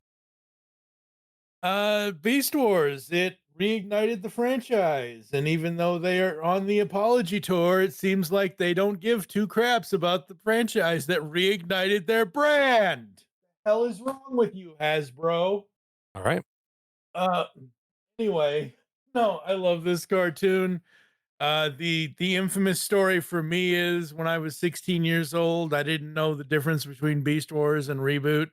I thought the other show was the Transformers show at the time, but I was 16 years old. I was 11 years out of my Transformers fandom at the time, because in the 90s I didn't do anything with Transformers. It was the whole thing, but by the time I got straightened out and realized Beast Wars was the Transformers show, which was hopefully the first time that they've referenced Megatron. Well, yes, not Megabyte, but it's a whole thing. It was the way the shows were aired. It's just the way the shows were aired in Kentucky at the time. But anyway, no, but David Kaye as Megatron, Gary Chalk as Optimus Primal. We've interviewed them both multiple times over the years. Amazing voice actors. Just absolutely love them. But the show is great. The animation was wonderful. The storytelling was amazing, and the way they tied it into G1 in season 3 is my favorite. I love season 3, but Beast Wars, yay, top 20. Yeah, I was 10 when it came out. Yeah, there you go. DJ, what do you think of Beast Wars? I'm old school, other G1. So sorry. I'm old. So I kind of dismissed it. I'm older. So I dismissed the show originally when it first hit the airways, and again I was kind of onto other interests at the time, but going back I was like, wow, this this is not going away. The fandom is really, really large. So I checked out some of the episodes. I was like, wow, for a show with, that's way past the prime, ironically, of the IP. The storytelling is really, really good. So I appreciate it. It wasn't again, not for me because it passed me, but and I had allegiances to Orion Pax. So I get it, but this being in top 20 to me makes all the sense in the world because you essentially had one of the most enormous child IPs of all time. It kind of fizzled out, and this literally brought it back from the dead. Yep, So, pretty much. Yep. By that respect, it needs to be in the top 20. So I get it. I understand it. Again, wasn't it's not, my favorite drink, but I get why everybody orders it. Okay, now since since he said that, I have to say this. Remember, folks, if you want to be a monster, unleash the beast in you and listen to the Beast Unleashed podcast. I feel like I'm moderating a political debate, and I think so. The candidates just won't shut up when you want them to shut up. No, I'm just kidding. I'm not debating anything. Dan, what do you think? What do you think of Beast Wars, Dan? I was never a Transformers kid growing up. Yeah. But I did get into Beast Wars and didn't have any of the Transformers background at all. And I did enjoy it. I thought it was a good time for sure. Even stayed with it into the Beast Machines, although that kind of went off the rails a bit. Yep. And so it was a good introduction into the world of Transformers because it did have some mentions and like it looked upon those previous Transformers cartoon with a reverence that was very apparent. So that was intriguing, and even got some of the toys. I will say, I know mentioned the animation. I think for the time it was good. I have tried to go back and watch it because I'm like, I wonder. I think I can't. I find it unwatchable, to be honest with you. I just don't think it's like watching a PS1 cutscene. It just doesn't. I think maybe if I got in the mindset, I could do it, but I just can't do it for the time. You have to think about it. This was made in 1996. But there's a lot of animation that came out in 96 that holds up. So that's the thing, right? It's animation. It's not supposed to hold up to today's. It's not supposed to hold up. It's supposed to be looked at in the time it was made. He's saying that. Yeah, he's comparing it to other stuff that he watched during that time period. But I'm talking about other shows that came out that same time that have held up and continue to hold up. I'm not saying it doesn't belong. I'm saying I can't watch it today because I don't think it looks very good. So, and which is okay for an animated cartoon show from the 90s that was trying to play with the world of CGI in a way that wasn't done before. But certainly shows have come and done it better. But I don't know. I think it also could all moving towards that, CGI animation in some ways, I think was a negative. So there's was the impact a net positive? I'm not sure, but it was a good show, certainly. And like I said, it introduced me, someone who didn't really care about the Transformers, into the Transformers. So that was cool. Absolutely. So I mentioned starting today that we were going to have 37 people yet to see their number ones. We've only seen one of those. So we still have 36 left to go. We're going to hit a few of those next. And we're also going to get out of the 90s for the first time in a while. So let's see where we go for number 19. 19. Oh, there you are, darling. What do we do next? We do what any intelligent, self-sufficient spy with real initiative would do. We wait for instructions. All right. 2 people had this next show as their number one overall. One of the smartest and most influential comedy cartoons ever made. Proved animation could appeal to adults through satire, wordplay, and political humor while still entertaining children. Many later comedy cartoons owe a debt to its layered writing. Does anybody have a guess? That's kind of vague, but does anybody have a guess as to what our number 19 is? Something else, but I'm going to say The Simpsons. I mean, This is going to go back for the first time pre-1980s. So we've had only 80s and 90s shows. We're going to go back to the 50s with this one. Flintstones? What was that? Flintstones? Nope. Looney Tunes? Nope. No. If it's in the 50s, debuted on ABC. It is Rocky and Bullwinkle. Yes, Rocky and Bullwinkle show from Jay Ward. Debuted on ABC. It was on 7 of the 9 reference list, it was Two People's number 1 overall. It was originally 15 years ago, coming in at number 25. It climbed 6 spots to number 19. Mike, what do you think of Rocky and Bullwinkle? I love Rocky and Bullwinkle. Moose and Squirrel. Oh man, I love this show. What I love about Rocky and Bullwinkle is, honestly, while I love the Moose and Squirrel stuff, while I love the Rocky and Bullwinkle adventures with them versus Boris and Tasha, I think my favorite thing was either Peabody and Sherman or Aesop's Fables. Yeah, I love all of the stuff around Rocky and Bullwinkle. As much as I loved their adventures, they were cool. I loved the other characters, but the best thing about that show was the narrator. Yes. The narrator was the best, Yes, he was. coolest thing. The beginning of the show and the end of the show. That was cool. It was like, next time on Rocky and Bullwinkle, we'll have this, or this will happen. Or Like, this. yeah. No, that was the best. That was the cool. I love this show. Love Rocky and Bullwinkle. All right, DJ, what do you think of Rocky and Bullwinkle? One of very few shows that were like, obviously we did pre 1980s. It's kind of like a all encompassing thing. We have not had very many 1950s shows. Huckleberry Hound comes to mind. We have I have to look back on Woody Woodpecker, but Rocky and Bullwinkle here at 1959. What do you think of that one? I mean, I had it in my top. I think I had a 35 or 34. It's, I mean, the humor, the smarts, as they say. It's so smart for what it is. it's a moose and a squirrel running from Russian KGB operatives or something like that across the country and doing political stuff. I mean, it's way smarter than it should be. And then there's goofy moments, but then they have Aesop's Fables where it's almost like they're breaking the fourth wall. This might be one of the few cartoons that break the fourth wall all the time. So yes, well, I guess Bugs did it too. But again, there's not a rock. I mean, this is one of those shows or animated shows where I can pop it on anywhere. Oh yeah, absolutely. Any episode, and you'll get just about it. You could follow it, or you could just roll a random roll the Rolodex, and then find a random show, you'll get enjoyment out of it. And it's smart.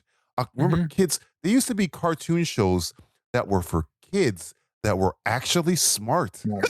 That would teach you things about the world. Existed. They're called Bluey. No. Yeah, it wasn't sharks and Peppa Pigs and all types of crap. I know you guys have kids and you guys make them watch that, but look.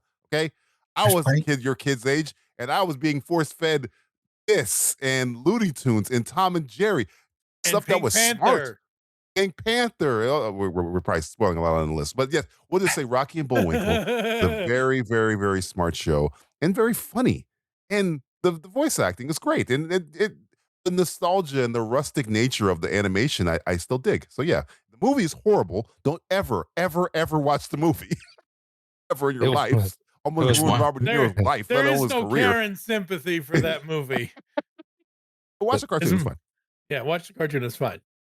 It was number 1 overall for Jerry Beck, cartoon historian. It was also number 1 for Buzz Dixon. Number 6 on my list overall. I gave a lot of love to Rocky and Bullwinkle and what it meant for the future of animation and comedy and animation and all the things. Like it's one of the pioneers. So I give a lot of credit to that. So I love that it's in our top 20. Dan, what do you think about Rocky and Bullwinkle? Yeah, and when you say movie, like which one? Because we got a few movies out of it. Because we also have the Dudley Do-Right movie, and was there a Peabody movie? So there was a Peabody movie. Don't bring that. It never happened. The one that DJ was referencing. I know. One with Piper Perabo. That's Patient Zero. That's the. And Robert De Niro's in that. Don't forget that. Oscar winner Robert De Niro's in that movie. Yes, Robert De Niro was fearless leader. Jason Alexander is Boris, and what's her name? Renee Russo was Natasha. Yeah, that happened. That was a thing.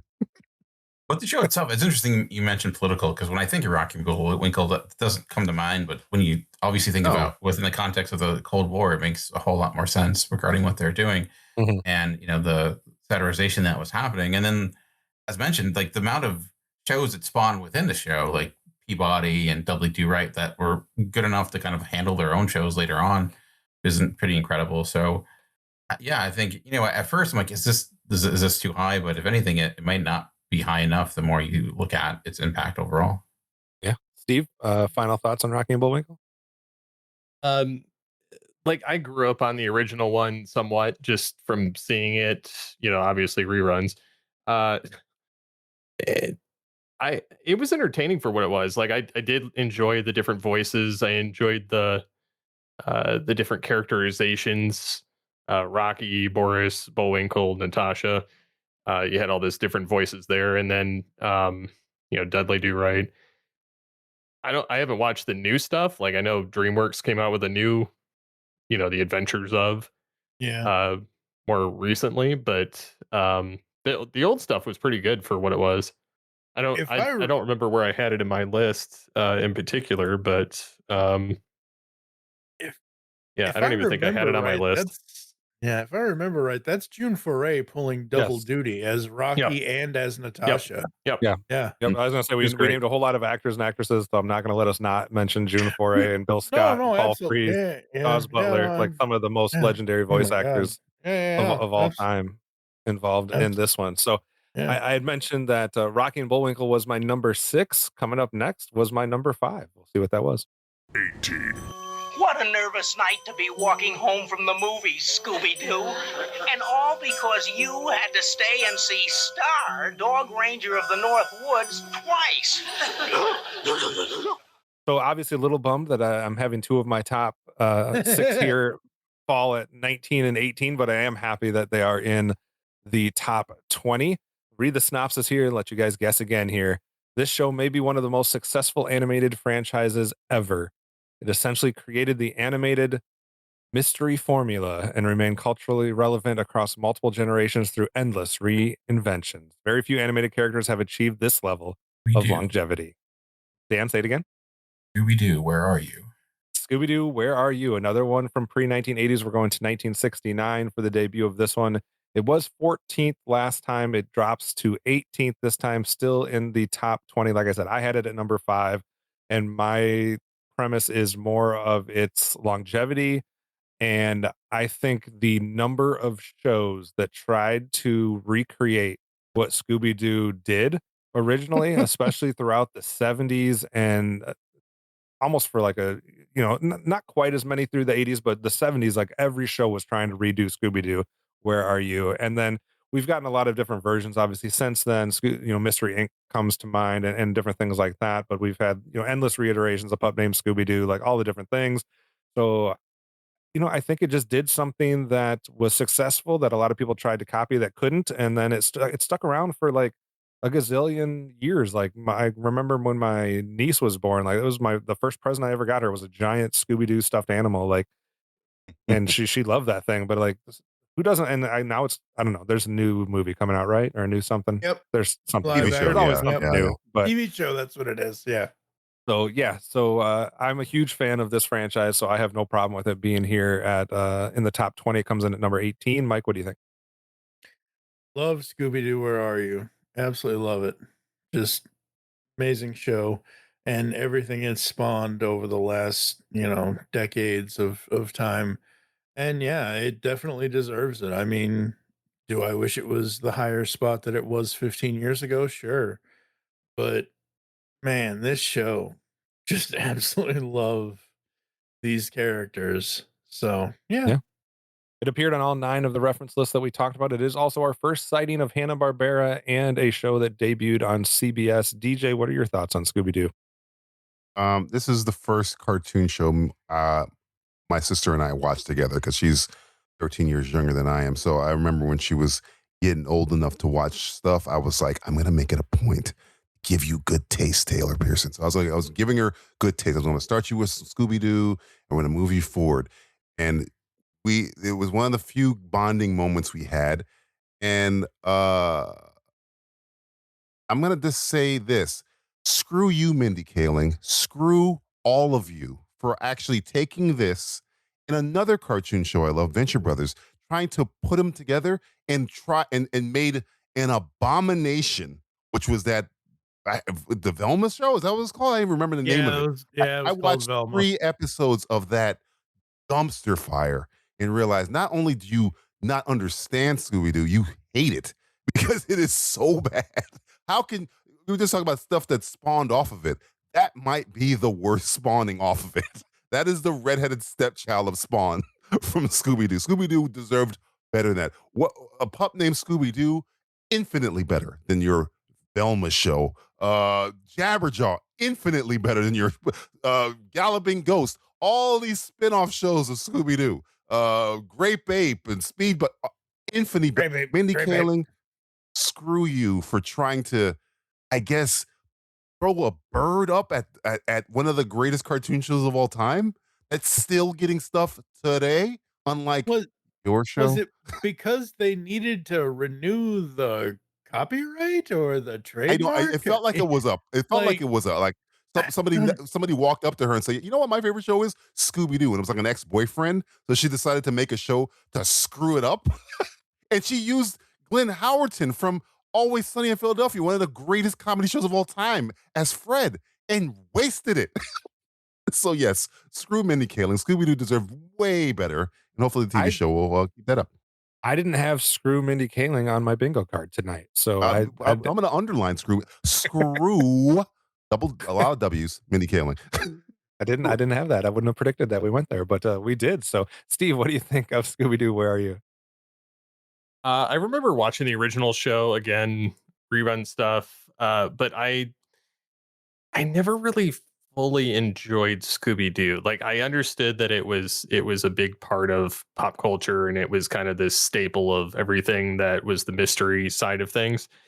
I still don't love it. I honestly, the only times I really enjoyed it was when he crossed over with like Batman or the Harlem Globetrotters or Movie movies. Yeah. Any time that they crossed over with another franchise, that's when I enjoyed it. Okay. But on its own, I never really was a big fan. But I do get that it deserves a placement in this top 100, and it does serve a multitude of other renditions of Scooby that have come since. Right. So I'm not against it. I ranked some other ones, like I enjoyed Pup Named Scooby-Doo more than this one. 13 Ghosts of Scooby-Doo. 13 Ghosts. Yeah. 13 Ghosts is amazing for a number of reasons. It was different, but it is amazing for one simple reason. No. Well, I mean, if you want to go there, that's fine. But for one simple reason, they got the master of horror. Vincent Price, baby. For that show. The 13 Ghosts of Scooby-Doo. Like, oh my God. Not a lot of animated stuff tackles mysteries, I guess. Dan, final thoughts. You can put the final note on Scooby-Doo. Yeah, I mean, I think Scooby-Doo, it had a formula. It knew how to stick to it for the most part. I think that's why it kind of had to keep reinventing itself, because eventually it had to introduce something new to that formula to try to make it a little bit different. But certainly it worked. And I mean, it has so many, who doesn't know the ending of Scooby-Doo, right? And so you can't deny it's, iconic state, no matter like how much people get mad about a show they don't like. So, but I don't know. Somebody pull DJ's face off. I'm going to pull Mike here and say, without Scooby-Doo, there'd be no Guardians of the Galaxy, because James Gunn wrote the live-action movie of Scooby-Doo. So there you go. I'm going to do the same thing you did. I love it. No Superman without Scooby-Doo. Well, nobody had Scooby-Doo number 1 overall, but the next show appeared number 1 for 3 different folks. So let's see what it is. 17. Thank you so much for saving Goliath for me. Wait, you said that destroying my brother is the only way to survive. Is that all there is for us? Mere survival? Isn't that enough? No. Gargoyles protect. It is our nature, our purpose. To lose that is to be corrupt, empty, lifeless. And what do you protect? Enough of this. No! All right, we can't leave the 90s for too long, so let's get back there. And like I said, 3 people had this show as their number one, including my wife. So we are going to go to the wonderful world of Disney, a show from the 90s, among the most ambitious action cartoons of its era, blending Shakespearean themes, serialized storytelling, mythology, and mature character arcs, help push children's television towards more sophisticated narratives, and remains one of Disney Television's animation's most acclaimed productions. Anybody know what our number 17 is? Did Disney buy the mysterious cities of gold? Nope, neither of those. This is 1994's. It appeared on 7 of the 9 reference lists, 13 different awards. We're talking about Gargoyles. Gargoyles. Oh, Gargoyles. Oh, yeah. Gargoyles here at number 17. It was actually 13 last time. It dropped down to 17, so it dropped 4 spots. Dan, we ended with you on the last one, so let's start with you here. What do you think of Gargoyles and the show that might be one of their most ambitious productions, might be one of the shows that they sometimes try to ignore that they made, but what do you think? The Disney unique show, the Gargoyles, that came out of that kind of time period. I don't know if they try to ignore that they made it, because like it is like super popular in the world of comics right now. We have like even crossovers with Darkwing Duck and everything like that.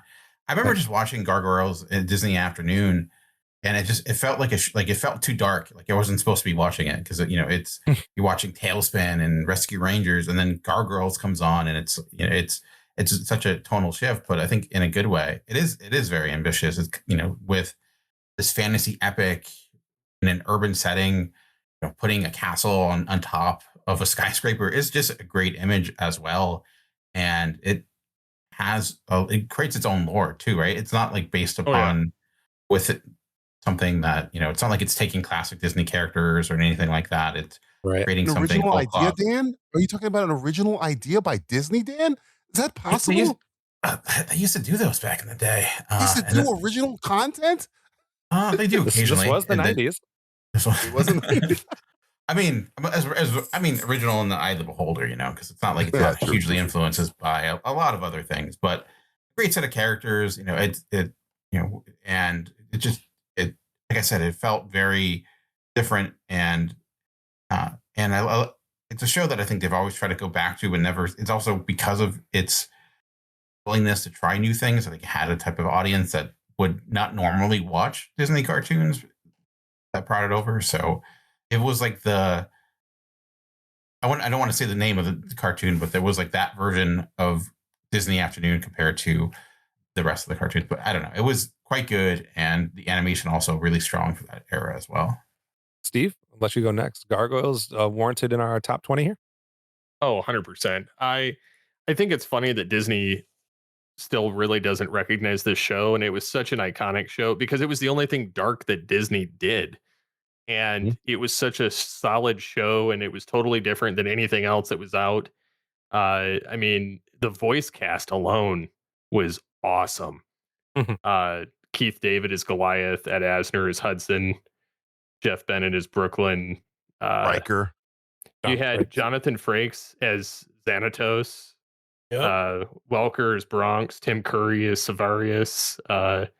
You had Michael Dorn in it. Like, I mean, it was a bunch of Star Trek cast. I mean, you had LeVar Burton, you had Marina Sirtis, you had Kate Mulgrew, you had Brent Spiner, Clancy Brown. I mean, it was kind of like Star Trek meets, big name actor meets, everybody else that's in a WB program. So, I mean, you had this like conglomerate of awesome voice cast in all of these roles, and it kind of started getting a little weird towards the end of the show, like in the 3rd season. But as a whole, like this was such a fun and like gripping show. Like it gave me like Batman the Animated Series vibes, but not, but it was from a Disney perspective. Yeah. DJ, what do you think? Gargoyles. Best thing about Gargoyles is the worst thing, that it's so good and original. I'm surprised Disney hasn't tried to remake this or do another version of it yet, because we know it would mess it up so bad. Exactly. If they did. Oh, I'm and we were talking about they Disney not appreciating it. Might be a good thing, because if they did, they would have probably already tried and ruined this already. like they've done to so many of their properties. So just hold gargoyles in a little ship, like the little ship in the glass bottle. Just hold it there and covet it and hold it to your heart and hope that they do not see it, like the Eye of Sauron. Do not see. Oh, wait a minute, we have another property. Wait, what? Can we make something out of money out of that? Yes, it is groundbreaking in its morose and darkness and its originality. It's just so like different from all the stuff they were making that they're making now to this day. It's nothing like gargoyles, Nothing like really. gargoyles, But just please, Disney, look away. Look over there. Hey, look. Look over Coco, there. make another one. Go do that. Go away. Ew, why would you reference that? I'm just it's a bluff, man. It's a bluff. Yeah, I know it's a bluff, but there are better bluffs than Coco. No, Gargoyles was amazing for what it is, and like DJ was saying, they should not even try to remake this. And like Dan said, it is still popular. I think what we were saying about Disney not noticing it or not paying attention to it, it's the thing of they weren't paying attention to it then. They were ignoring it back then when it was happening. And they're still ignoring it now, which I think is good, even though there are comics about it. And I think that's the thing. I think personally, certain TV shows, cartoons, other things in visual media, once they've done their run in visual media, I think they can transition into comics and exist there better than they could if you continued it on television or whatever. Gargoyles is a perfect example. Gargoyles has made that transition into comics, and it's way better than they could even attempt to do a rebooted animated series. Are comics not visual? No, okay. I'm saying I know what you meant. All right. In the point of doing a new, okay, would you? I knew what you meant. I know I know they already did this, but DuckTales 87, DuckTales 2017. Would you rather have a new DuckTales 2027 and they screw it up, or would you rather read a bunch of DuckTales comics where it's awesome? I'd rather read Uncle Scrooge comics because they're better. Exactly, that's my point. I'm talking about Carl Banks, the show that DuckTales stole off from. All right. Yeah, well, moving on. It's that time in the show, guys. I got to sound the alarm and ring the bell. We need to break a tie. 16. Then we'll scare him away, just like Sherlock Jones did in The Adventure of the Ghoul Next Door. 15. Are you pondering what I'm pondering, Pinky? Sure, Brain, but how are we going to find chaps our size? I think so, but where would we find an open tattoo parlor at this time of night? I think so, Brain, but if they called them sad meals, kids wouldn't buy them. Here we go. So this is going to determine our number 16 and our number 15 spots. So who's in the top 15 and who just missed it, I guess, if you want to put it that way. So I am going to read you a quick synopsis of both one. We'll have you guess as to which two they are, and then I'm going to go around and give you each a chance to kind of talk about them at the same time and give your vote. So and it's interesting here because we are having a battle of the 80s versus the 90s, and we're also having a battle against WB and Disney. So in the see here. So for the first one of animation's greatest comedy concepts, became a defining example of character-based comedy writing. Its catchphrases and premise remain deeply recognizable decades later. For the other one of the cornerstones of the Disney afternoon, helped establish Disney television animation as a major force and transformed previously minor characters into franchise stars. Its adventure format influenced numerous children's action comedy cartoons that followed. Does anybody know which two shows we're talking about? DuckTales and The Simpsons. Incorrect on both. Rescue Rangers? Rescue Rangers is our Disney. The other ones, we've mentioned it already today, actually. Successful spinoff from the Animaniacs. This would be Pinky and the Brain. Pinky and the Brain. So we have Pinky and the Brain against Chippendale's Rescue Rangers. Just before you guys, as you guys, start thinking about that, I'll give you some stats here. So last time around, Rescue Rangers was 30th on our top 100. Pinky and the Brain was 24th. So they have both climbed the spots. Pinky and the Brain potentially climbing 8 or 9 spots. Chippendales potentially climbing 14 or 15 spots.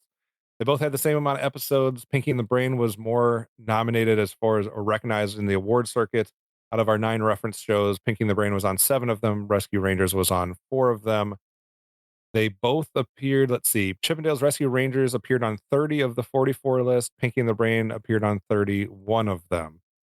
So let's start with DJ. Rescue Rangers or Pinky the Brain, thoughts on both of them, and then which one should be ranked higher? Of that whole Tiny Toon, Animaniac, Freakazoid, anything, as I said there previously, Pinky and the Brain was the only thing that ever stayed up in my brain pan up here. But bro, what are we doing here? In July, podcasts grow there. Sorry guys. I mean, what are we talking about? Chippendale Rescue Rangers.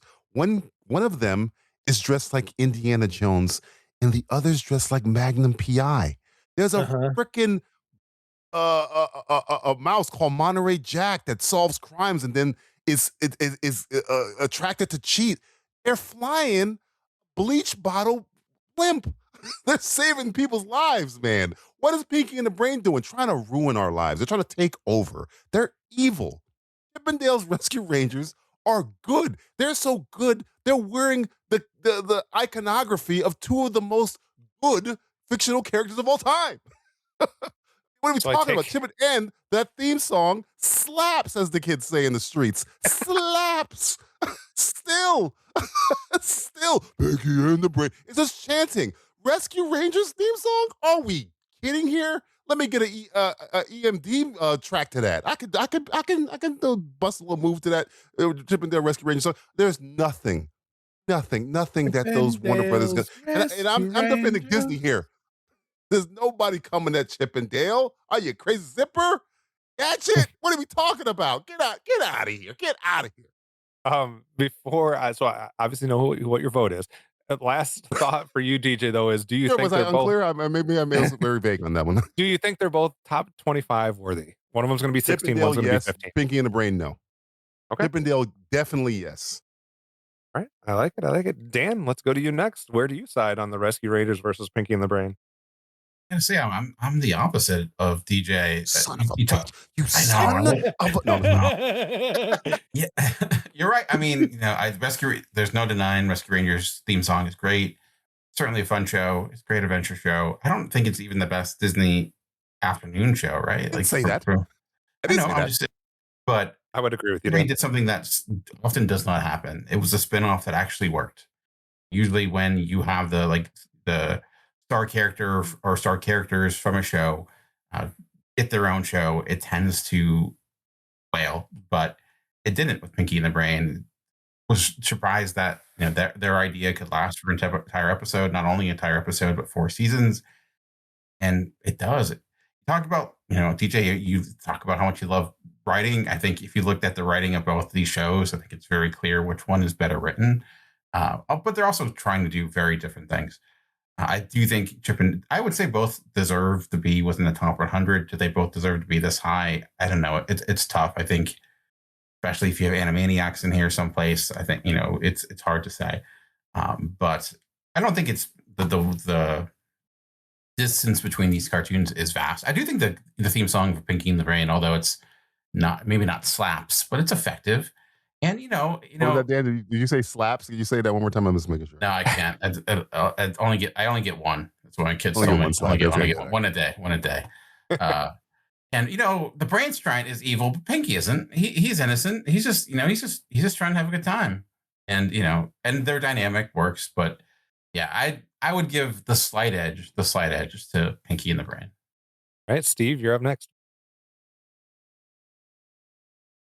So I like both shows for different reasons. Like I can't deny that Chip and Dale, and along with things like DuckTales and stuff like that, Disney had some pretty iconic theme songs. Like that Tailspin, like you could sit there and sing them.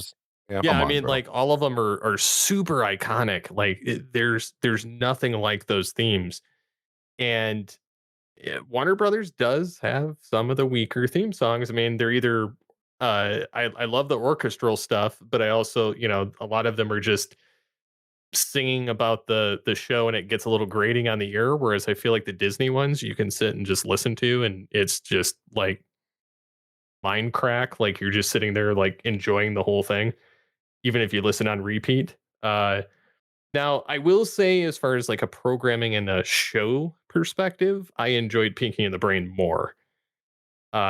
Just because I grew up during that era of, the Animaniacs and things like that. And not that I didn't like Rescue Rangers, but I had easy access to the WB stuff compared to Disney's. And so, plus, I enjoy watching Pinky and the Brain with my kids. So, and they find it entertaining and funny, and especially Pinky responding to Brain. So I got to give it to Pinky and the Brain. All right, Mike, that's 2 for Pinky and the Brain, 1 for Rescue Rangers. I'm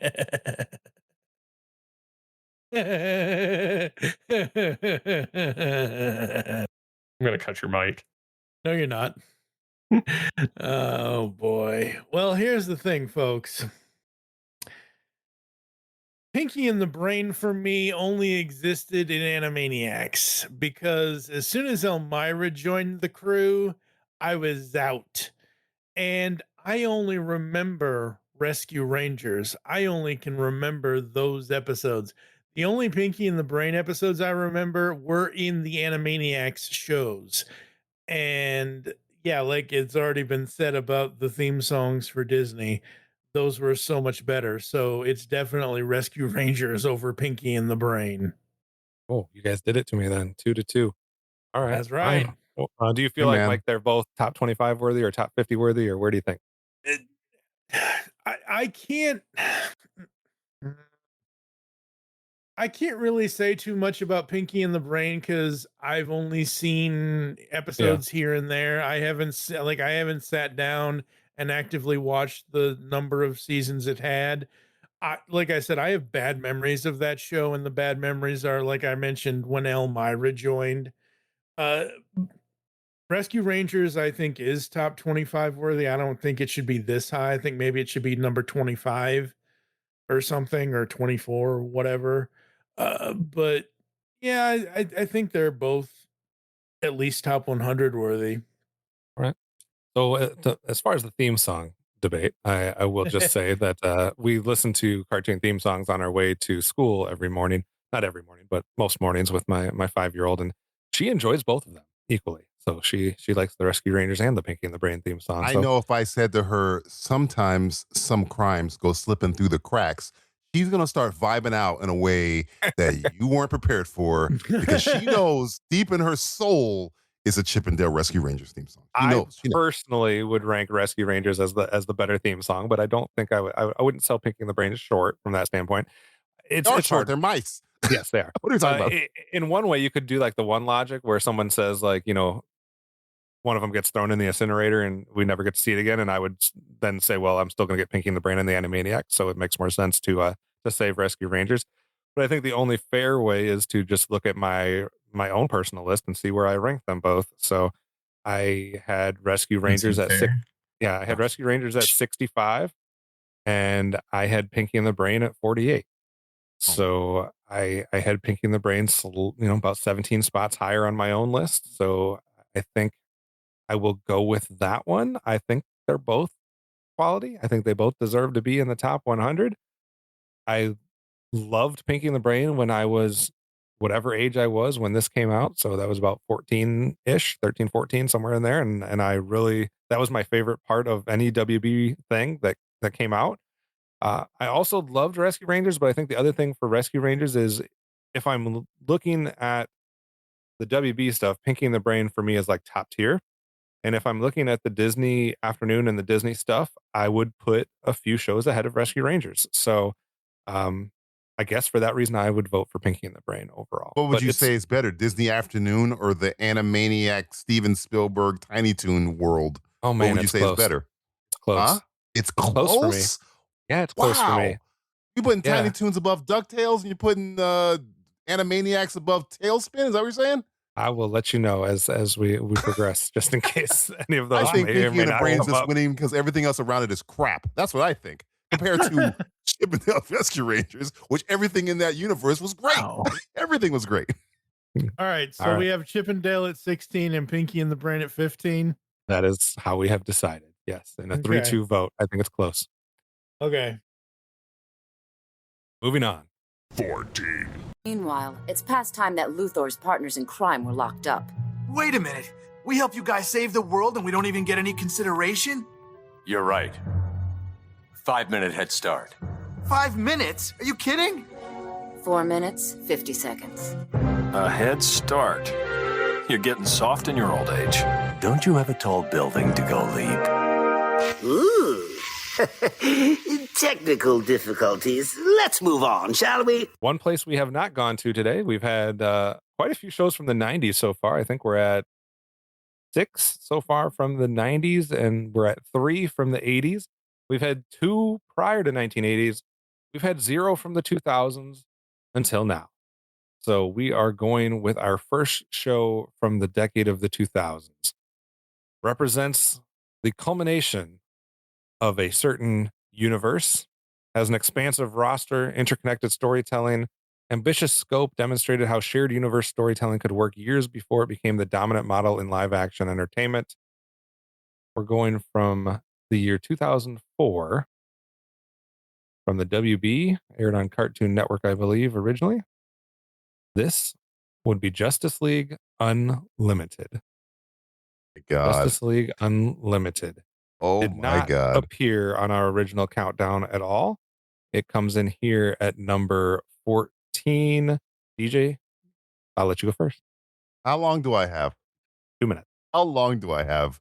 Because I could spiral off into something. Look, all right, we've been saddled with, since Christopher Nolan decided to go blow up the world and then find Homer, we've been saddled with WB garbage in terms of the DC universe, all right? Garbage, trash, horridness, except for the Batman. Get like one movie. My whole complaint the entire time this has been going on is, guys, you've got this show called Justice League Unlimited in the Justice League. It's right there. Yep. You don't even need to do anything but go copy, paste, copy, paste, copy, paste, and you would have your universe already. But they keep missing the target. I don't understand. This is one of the greatest shows ever. This show not only gave depth to the OG, the Trinity, Superman, Batman, Wonder Woman, Flash, Green Lantern.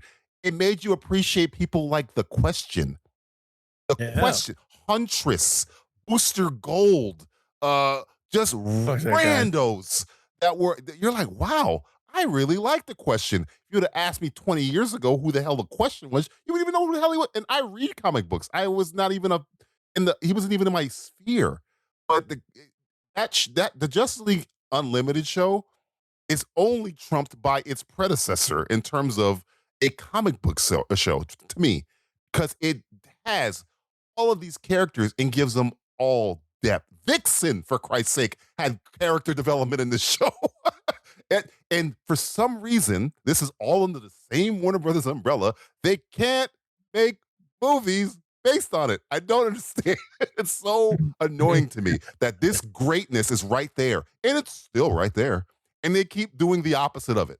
They keep going, well, that was good, but let's do something completely different that sucks and makes no money. We're gonna keep doing that over and over and over and over. And Matt Reeves is like, well, I'll take the animated series, Batman animated series one. Is like, fine, whatever. You're doing your own universe, and you're gonna be the only movie that makes money while we keep making trash, garbage. Wait, what day is it today? Is it June 15th? Just wait a couple weeks when Supergirl tanks, because they don't even know how to do Justice League Supergirl, Justice League Unlimited Supergirl, who was also very, very good on the Justice League Unlimited show. Kids, watch the Justice League Unlimited show. My long story short, watch Justice League Unlimited if you actually want to know more about DC characters in motion.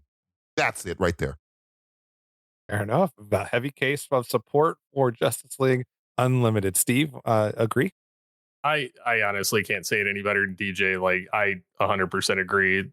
Warner Brothers has had the formula in their hands with the DC animated universe from the 90s and early 2000s and have managed to botch it every step of the way. Every step of the way. I've enjoyed the stuff here or there if I look at it like it's brainless, shut off stuff, but I have not really I've not enjoyed anything in years from DC. So that's where like the animation of old seems to be their crowning achievement, whereas Marvel had the Marvel Cinematic Universe for the longest time until Endgame, and then they kind of did the same thing DC's doing. So I 100% agree with DJ, and I think that this 100% deserves to be here because it showed us what an ensemble cast can do when you don't focus on Batman and Superman 100% of the time. Mike, your thoughts on Justice League Unlimited? Okay, so you also have less than 2 minutes. Yeah. DJ went a little bit longer than 2 minutes. So you have gave him some of my time. Yeah, whatever. So Justice League Unlimited, technically Justice League and Justice League Unlimited, they're the same show, but the thing is, they were done at the end of Justice League, and they had to come back and ask for more. Like, they weren't sure they were going to get picked up. Like, you know how the season pickups and whatever else, they weren't sure they were going to, and then they finally came back and they did this whole rebrand and redesign, whatever else. And I love this show. I love how they changed it up, because the first part in Justice League, they did 2 multi-parters for the whole series. This one, they did basically single episodes weekly or daily or whatever it was. But everything in this, just, it all comes back to Batman and Superman at the end. All right. Y'all get a 5-minute head start. 5 minutes, 4 minutes, 59 seconds. All right, we're going. Superman comes up. 5 minutes, you're getting soft in your old age. Don't you have a tall building to go leap?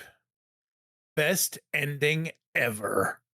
It has the best Superman speech of all time in the episode where he's explaining to Darkseid why he doesn't just why he doesn't just murder everybody. He has to hold back. But for him, I think you can take it. And he just destroys Darkseid. It's such a good Batman avoids an Omega beam. I'm sending Steve that audio to put in. Yeah. It's so good. It's such a good show. Combination of Mike and DJ's time has expired, so we have to go to. Yeah. You're good. Can't see it, but I'm sticking my tongue out at you. Yeah. Dan, final thoughts on Justice League Unlimited? So yeah, I mean, talking about like why does this work in other shows or other things DC has tried not work as well, and it's because of the people behind it. We had Dwayne McDuffie. When you have a mind like that, it helps a great deal. And he understood not only DC superheroes, but superheroes in general. You don't create the Milestone universe without knowing that. Even like Gail Simone, who was, and not necessarily the writer she is now, but on the precipice of becoming that, and they gave her the opportunity to write a few episodes.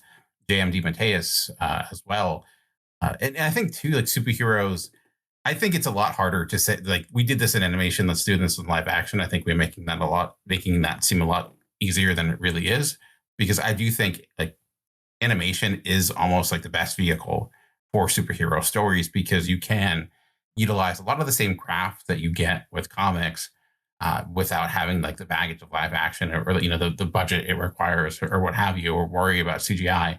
And they took advantage of that. And like, I agree that it is the best, and having the foundation of the previous DC shows behind it. These characters were well established. You had that history that it would pull from, but not in a way that made it convoluted and hard to get into. You can kind of jump in at any time. It was like the perfect example of how to do a superhero show. And I don't know, I don't think it's really come close since. Very good. So we have 13 shows left to reveal. 10 of them are going to be somebody's number one. Let's see where we go next. 13. Why don't you enjoy a cup of calming jasmine tea?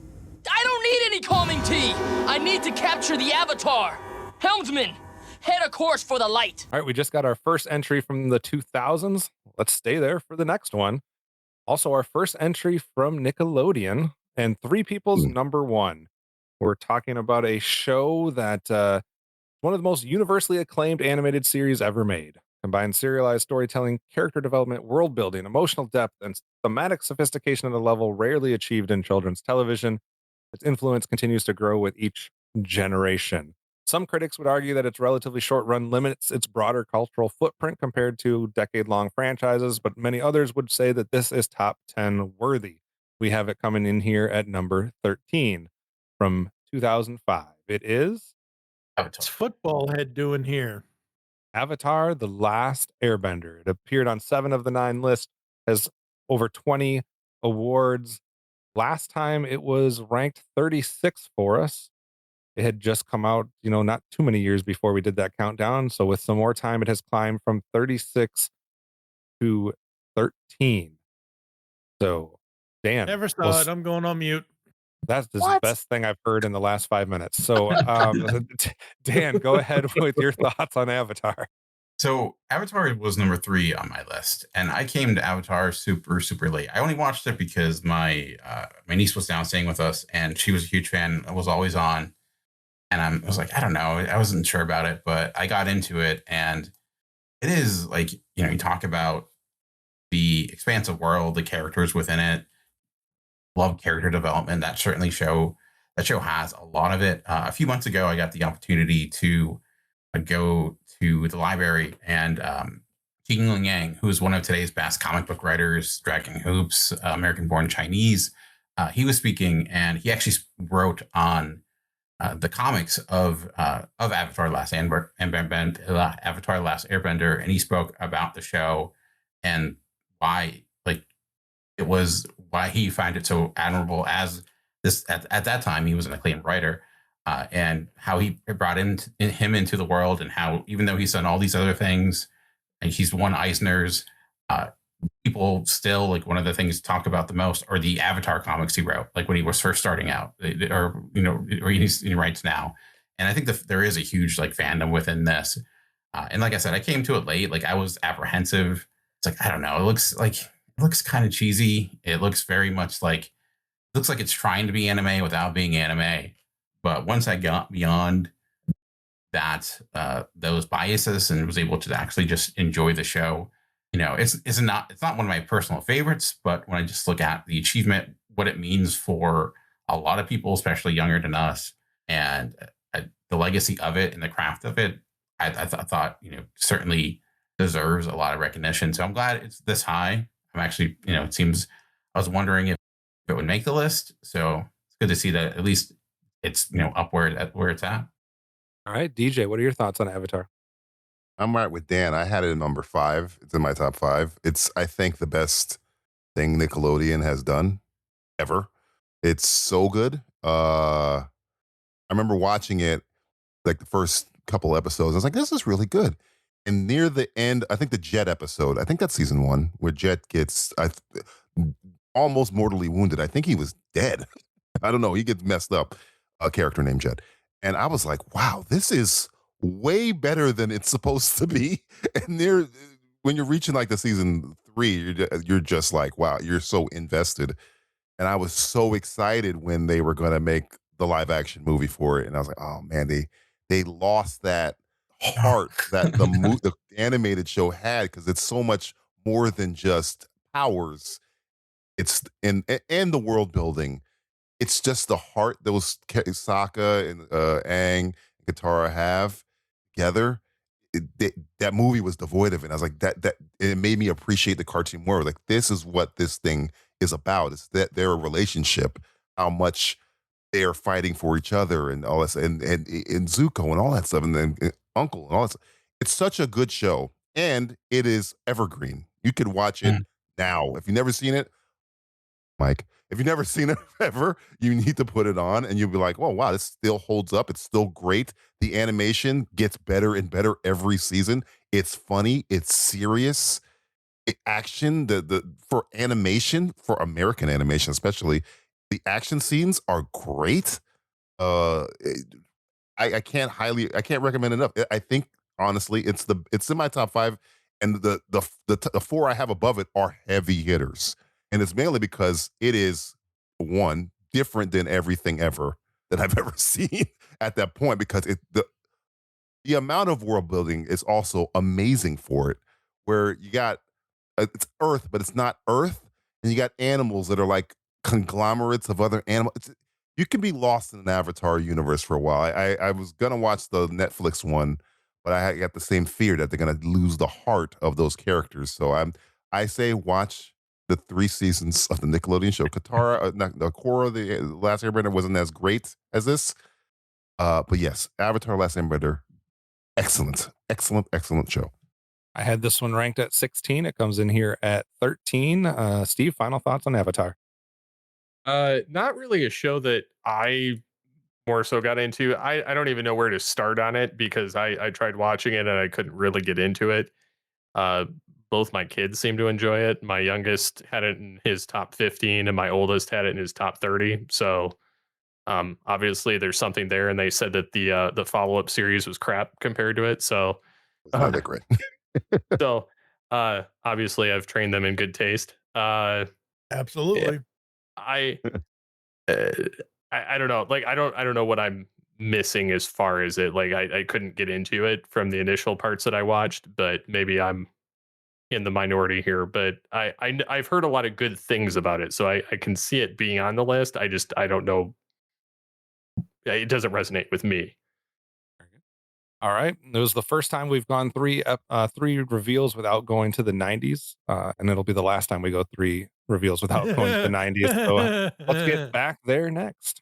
12. Of course, even if it is possible to analyze the message, there's no way of knowing how long it would take. It could take an hour, or it could take 100 million years.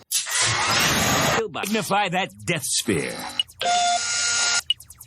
Why is it still blurry? That's all the resolution we have. Making it bigger doesn't make it clearer. It does on CSI Miami. All right, this show successfully blended science fiction, satire, emotional storytelling, and intellectual comedy in a way few series have matched. It remains one of the most critically respected animated sitcoms and has produced some of the most emotionally resonant episodes in animation history. It was on all 9 of our reference lists. It's received over 30 awards from 20th Century, and Fox was the channel that it debuted on. Does everybody know what we're talking about at number 12? Science fiction, animated sitcom. Futurama. Futurama from 1999 is our number 12 entry. It was 15 years ago. It has climbed 6 spots to number 12 here. So that's where we're going with it. Who would like to start? Steve, why don't you start with Futurama?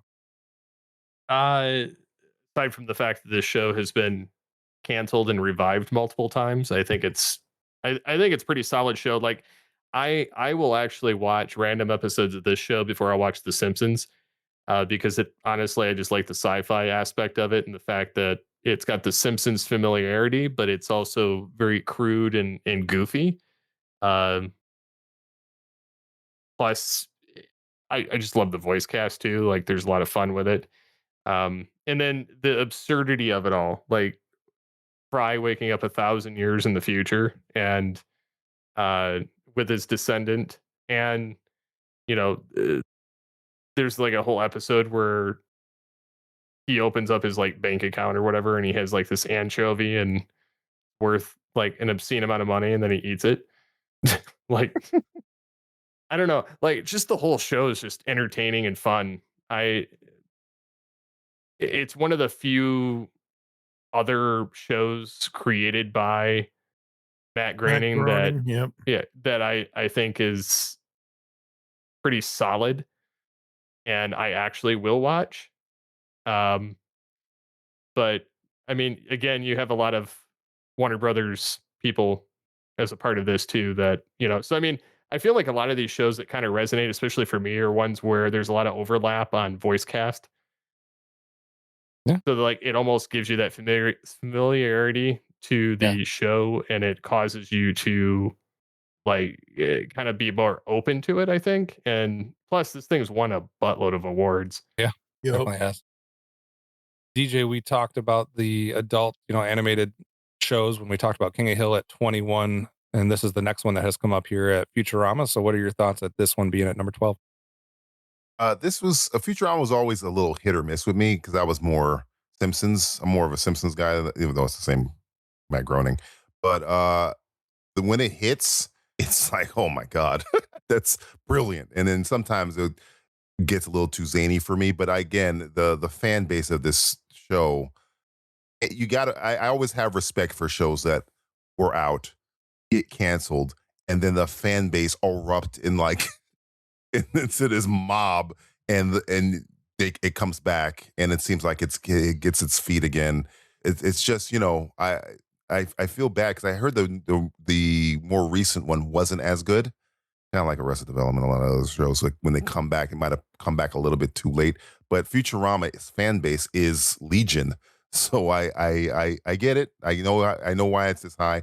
Again, I'm more another show that a fan of than Futurama. But again, I think everybody in my family loves the show. My mother loves Futurama, so There we go. It's Like, yeah, there you go.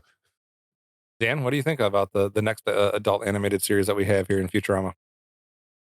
Yeah, I think DJ's right, because when Futurama hits, it hits really hard. Like, I'm thinking of an episode like, was it Godfellas or whatever, the episode where Bender meets God, which should be awful, right? And then we saw that in Star Trek. It doesn't always work out very well, but it works out.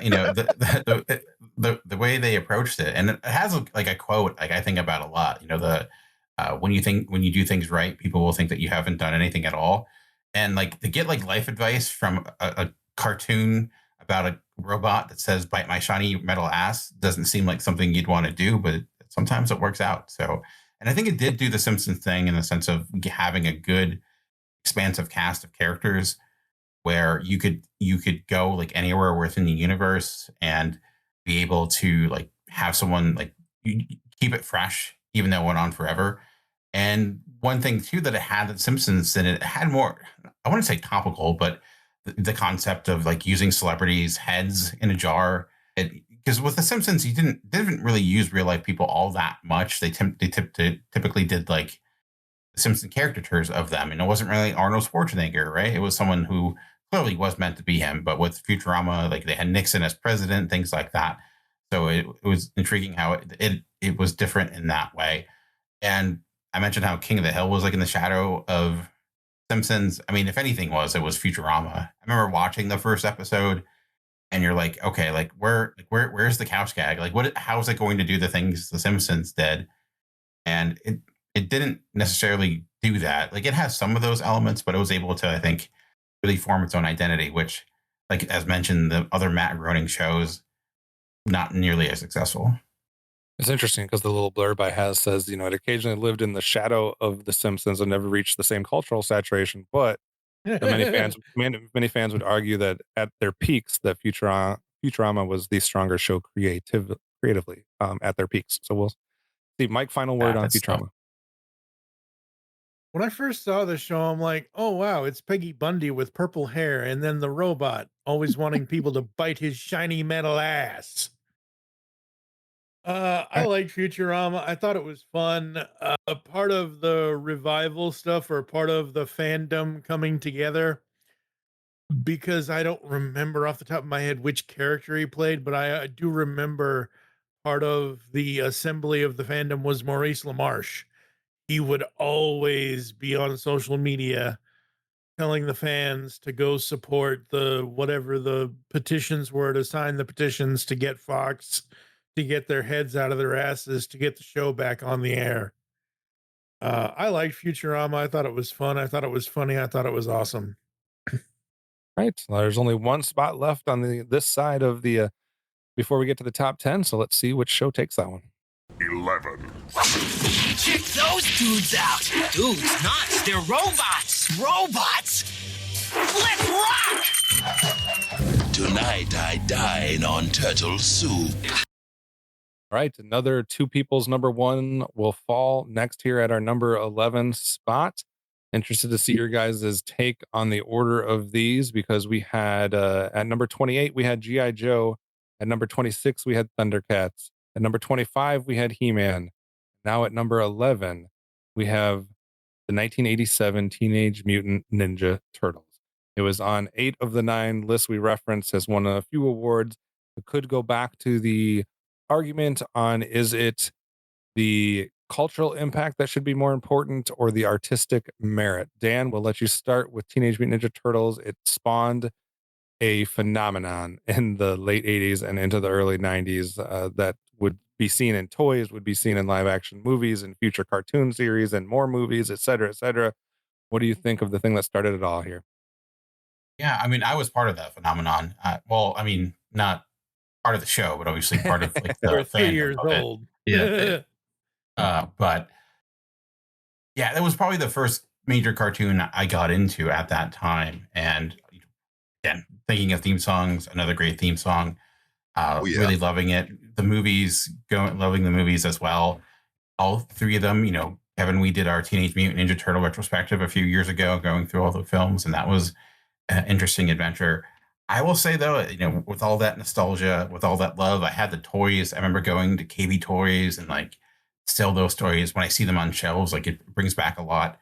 I think this is incredibly too high for this show. I don't think it's a very good show. Definitely. It's not even the best Teenage Mutant Ninja Turtle show, I would argue. Yeah. Especially going. Does that mean that you're weighing more on the artistic merit versus the cultural impact? Definitely, because I don't know if the yeah, first and foremost, craft is the thing I'm looking at first, but also like, is that impact a net positive? That's the question, and I don't know if that's always the case. I mean, it's a net positive for the creators, of course, but it also, I think, you know, especially going back and reading the original comics where it came from and what it did. I mean, even the creators of it didn't love the show. Like it was a little cheesy. It did what it was supposed to do. It was effective. Certainly, like they knew something because it caught on. I'm not saying it doesn't belong on the top 100, but we're talking about the best animated TV shows of all time. And when I'm looking at, especially the top 25, you need to do something special. You need to break the mold in some way. And yeah, you could say it was super popular, but like, I don't know, like Transformers movies are super popular. Does that mean like I would rank them as one of the best movies of all time? Not necessarily. Right. The show is fun and enjoyable and certainly a good time, but I don't necessarily think I'm looking at the greatest shows ever. And I'm looking at all those elements, writing, craft, animation. It has it there. Voice acting is strong for sure. I think that it does have. But I think like I would probably say that 2003 version of the show was able to kind of take elements of what worked with this, elements of what worked with the comic, and kind of create its own lore and kind of find a happy medium, which is why I place this higher. Like I had this in the 80s, which is where I think it would personally belong compared to like best shows of all time. I don't know. I can't see myself agreeing to that personally, but that's just my take. We had it ranked 6 15 years ago. We dropped it 5 spots down to 11 this time. I know it's not a dramatic drop, but a drop nonetheless. DJ, how do you feel about Teenage Mutant Ninja Turtle? It's kind of like the opposite argument that I had with myself about He-Man. I like the Cartoon Network version, but I understood the cultural relevance of the Funimation one. The cultural relevance of the 80s Turtles show is so high. I mean, I had it at 21, but I mean, it took over the world for a while. I had the shirt. I'm literally holding in my hand because I reached over here in my bookcase. The Last Ronin, one that Eastman and Laird did recently, or not recently, maybe a couple years ago. Yes, I was in Chicago at a comic book shop, and I literally, like, my eye just caught, that's Raphael. And that moment in my brain stems from the show, where every time I see something cool that has something to do with Turtle, I had the games, I had the shirts, I had the freaking the little peg thing, the skateboard with your finger thing. I had all that stuff, and it all stemmed from this show and the movie, the original 90 movie. Yep. Yeah, that thing, the cultural relevance of this show is so big. And again, Anna's right in terms of writing and animation. Even that show, the more recent Turtle show, kind of makes lampoons this show. But man, the cultural relevance of the show is so high. It being this high makes sense to me because, and again, I don't mean The song does slap. So it's so big. I have to go. I have to appreciate it being this high. I mean, I only had it in 21. Man, I live this. I remember this was the world. You could not get away from Vanilla Ice was singing songs with Turtles, man. Rap, baby. Ninja They rap. took over the planet for a very long time. He-Man didn't take over the planet. It was cultural relevant for what it did, but Turtles were freaking everywhere, man. Everywhere. Yeah. Even they had a that show that they went to Oprah and they had that concert, which is had concerts where the kids would just come and watch people in animatronics. Yeah. It was the world. I still have the bro. Coming Out of Your Shell soundtrack. I listened too. to I listened to that like 2 days ago. Why did we listen to that? Why? Because of this cartoon show, bro. I still listen to it. This series and the original movie like inspired me to try to draw for the first time, and I'm not an artistic person, but I was trying to learn how to draw the Turtles. I was listening to their CDs. This like took me out of the 80s and into a new thing, and it was like it did take over the world. It was everywhere. So like for me, I do think like a perfect blend of cultural impact and artistic merit could, make something more warranted towards the top of the top 100. But as like more of a, I was a history major, so like this is what I like. The cultural impact for me almost always outweighs a lot of the other factors. So I had this one ranked at 13th on my list. It comes in here at number 11. Like I get what Dan's saying, and I probably would vote both the 2002 He-Man and the 2003 Turtles, and then some of these, maybe even Mystery Inc. is a better show than Scooby-Doo Where Are You, but I would never rank Mystery Inc. ahead of Scooby-Doo Where Are You when I'm talking about like what I think was the most important. I guess I do it more of not what is the best series of all time, but more as what is the most important series of all time. I guess is how I view it. So that's what made me rank Turtles at 13 on my list. Steve, what do you think of the original Turtles? So I was a huge fan of this growing up. I literally had every action figure, every base, every like vehicle, everything. Watched the crap out of this. Like I had all the VHS tapes. So I was a huge fan of it for many, many years. Even more so than the comics. Like the comics, because I grew up on this. The comics were always weird to me because they were just all over the place. So I think during this time too, though, I think this is when the toys were also the strongest. Like you had the most variety, you had the most crossovers, you had the most everything. And then we started getting into, the movie stuff. And then we started getting into the 2003 series. And then progressively, looking at it now, like Playmates Toys doesn't even have the license to Turtles anymore. And I feel like a lot of it has to do with like the medium kind of changing and evolving in different directions, and the toys not really keeping up, and they're not really of interest anymore. And so like I feel like this was where Turtles was its strongest, and then it's kind of just kind of floated on the coattails of this series over the years. And not that I don't particularly love this one the most, but I would say it is the most iconic, both in the logo and the music and the the voice cast, which fluctuated as the length of the show went on, and then like the toy line. So I think this one is definitely deserves to be here. Now, as far as enjoyability, I enjoyed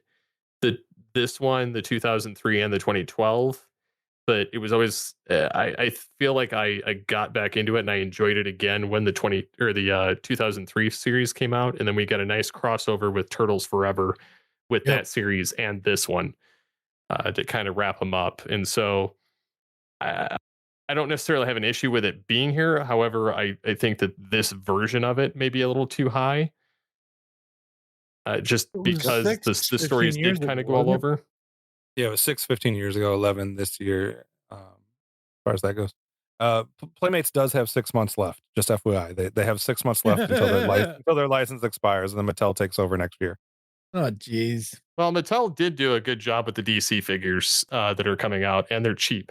So I'm in favor of seeing what they do. Yeah. Mike, final thoughts on Turtles? All right, so the year was 1987. I was 7 years old, and the first thing with Turtles that I got was the Burger King VHS tapes.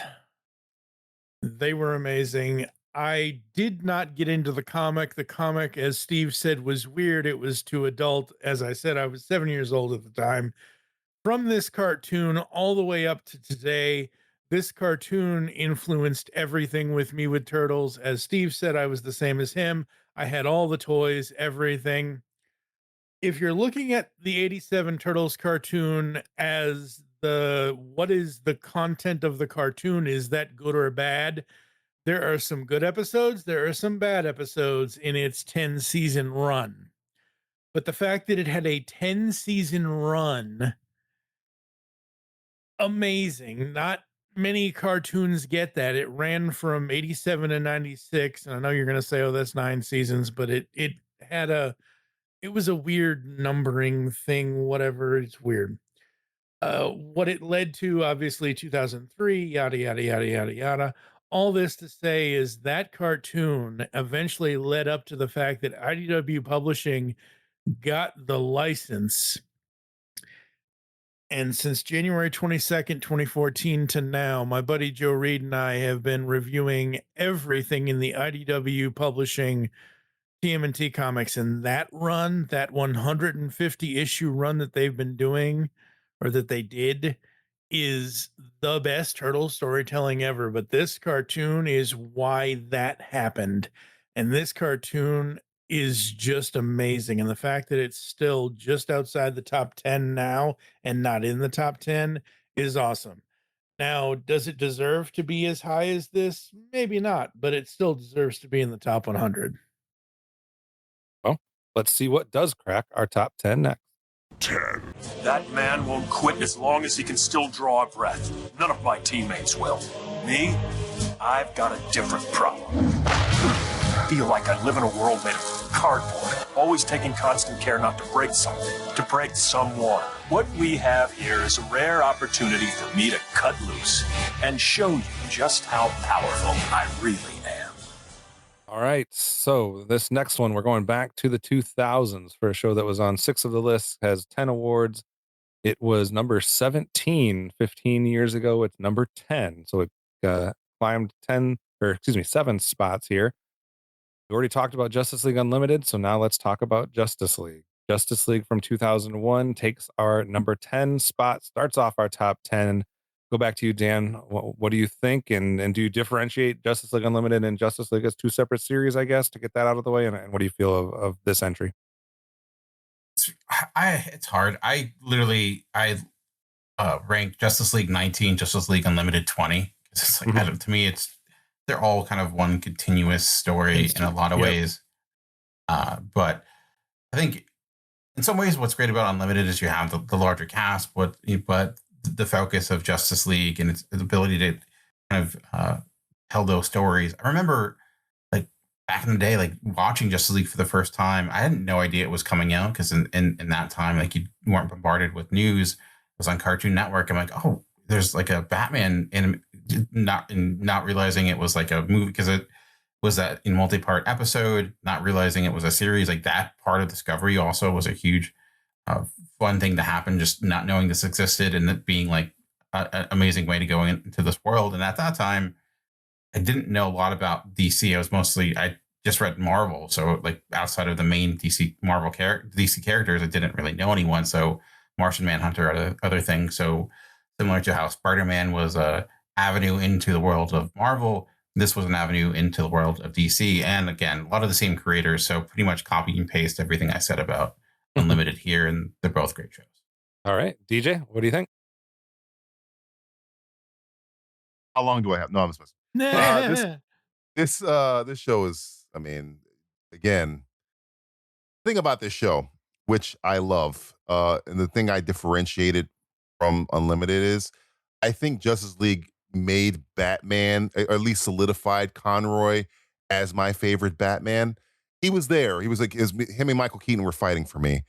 And there's moments in Justice League where they just to give Batman scenes and have Superman play up on the mythos of Batman to the other members of the Justice League, which I loved. Like when he's questioning Deadshot and he says, I'm going to tell you this one time. And they cut to Superman, who's like 20 feet away with the rest of the Justice League. And then Deadshot just starts telling him everything. They go, what did he say? Superman goes, you don't want to know. Like stuff like that. Or when he Clayface pretends to be the Flash and he keeps saying, hey, yo. And Batman goes, catch. And he shoots him in the chest with an You played your part a little too well. Yeah. Play your part a little too well, yo. That made Batman cooler and made me love Kevin Conroy as Batman more because they sprinkled him in a lot where he was the focus. He was kind of like the semi-leader because Superman was the leader. But that dynamic of seeing them together, working together, it was because we had Batman, Superman crossovers, but then you had Batman with the Flash, Batman with Wonder Woman, Batman with Martian Manhunter. And I really wasn't a huge Martian Manhunter fan until this show. And this show starts off all about Martian Manhunter. They were just doing things with these characters correctly. And you can tell by this, from the first episode, you're like, these guys, not only do they love these characters, they understand these characters. Yeah, from so the first good. 3 episodes. Yeah. They had the long ears Batman. I love a long ears Batman. This gave me long ears Batman. I love long ears Batman. That suit is by far the best suit. You ever watch a cartoon? You can just tell the people making it like loved what they were doing. That's Justice League for me. I can just tell they loved. Conroy looked like he was just having fun. He was having fun again. So yeah. Justice League. It is quality. I had it number 6. I had Unlimited number 13, but it's just quality, man. It's quality, and they won't pay attention to it. I don't understand why. I'm kind of glad shut up. I'm kind of glad they won't pay attention to it because there's no way that Momoa could do the enemy below justice. There's just no way. There's just no way. Justice League. You do a good Lobo. No. The enemy below Aquaman. No, There's I'm saying no way if he can't do that, but he could do Lobo. Well, yeah, he could do Lobo. He is that dumb. It's not so hard to do Lobo. No. Justice League, simply amazing. It had 2 seasons. Everything about this show is simply amazing. And one of the best episodes is only the 2-parter, Only a Dream. Because again, spotlight on Kevin Conroy as Batman, and he's whistling, and Johnny, Dr. Destiny or whatever. What are you doing? Oh, I'm just doing this to keeping you out of my brain. My brain's not a nice place to be. And he's whistling. Oh my God. Like, I know there are a bunch of other Justice Leaguers in this show, Superman, Hawk Girl, all that, and great. But man, Kevin Conroy as Batman in this show makes this show everything he does. God damn it, I miss Kevin Conroy. He's Batman to me. When I read a Batman comic book, his is the voice I hear. Just every single time. Every time. Yep. Steve, final thoughts on Justice League? This was one of the great series that gave us the League. Plus, it gave us a different Green Lantern than what I was exposed to. Bill Lamar as John Stewart. Oh, John Stewart's so much better than Hal Jordan. Screw Jesus Jordan and Jeff Johns. Jeff Johns and Jesus Jordan can jump off a cliff. Go start fights, man. Go start fights. Yeah, whatever. This was like the ultimate Justice League, honestly. Like I loved the cast here. They were great. And they did butt heads. Like they did have differences in opinions on things. And so it was nice to see that, not everything was just, great between all of them all the time. And even how they all came together in the first 3 episodes. I mean, the whole series is just a great continuation of Batman the Animated Series and Superman the Animated Series, and it gave us some of the other characters we would have never gotten otherwise. Absolutely in there, and it bridges nicely as we get to know these characters into the Justice League Unlimited. And I agree that they both kind of are continuations, obviously, of one another, just a different title change. But it's it's still like this whole universe together is just epic. I love the line at the end of Secret Origins. We really should find a place to get together and compare notes and this, that, and the other thing. And Flash is like, what, like a bunch of super friends? No, more like a Justice League. It was a Was nice this nod. was this the series where they had there was an episode where Superman gets shot with the Toy Man's laser and he goes into the future and he's stuck with Vandy Savage? Yep. That is one of the best freaking Superman stories ever, man. Why are you not mourning Superman? He's not dead. He's not dead. Not dead. Batman wouldn't do it. It's so good. Yeah. It's so good. All right. So we've started off our top 10 here, and I can say, man, looking at this list, we got some heavy hitters coming. So let's get to the next one. It's all a bunch of tree-hugging hippie crap. All right. We have 26 number ones still to reveal. Luckily, we only have 9 There are spots. only 9 spots. So let's leave that for what it is. This one appeared on all 9 reference lists. Few animated shows have influenced comedy, satire, and popular culture more than this one. Its ability to comment on current events at extraordinary speed fundamentally changed expectations for animated satire. This one is one person's number 1. It was ranked 8th last time. It is ranked 9th this time. Steve, did I hear you say something? I said South Park. It is South Park. This was my number 3 overall. It falls here at number 9. I will let somebody else go first, though. So, Steve, why don't you start us off with South Park? Yeah, I had it in my list. Can't remember where, but I used to watch this show. I haven't watched it in years, but I remember watching it years ago, and I even saw the movie in theater, which that was a treat. But yeah, I mean they produce episodes so fast that they can comment on current events faster than The Simpsons does. And The Simpsons is good at like future casting, and South Park is good at, making fun of everything in the moment. The characters are hilarious, and a lot of the stuff is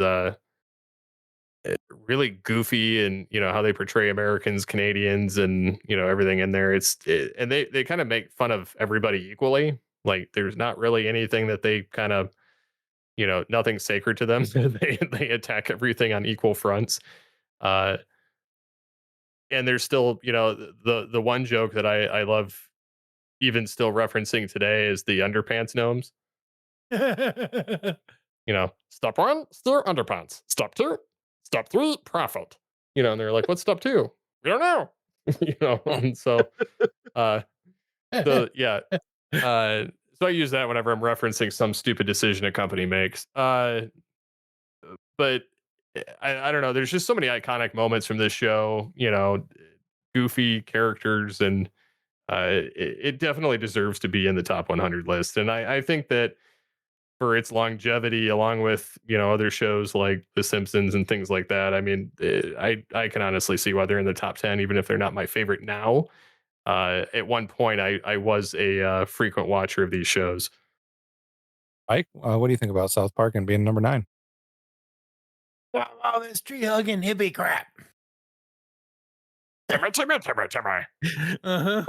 All as I remember about, like, I've seen South Park episodes here and there, but it's not something I've ever sat down and, oh my God, I have to either marathon this or watch a certain set of episodes or whatever.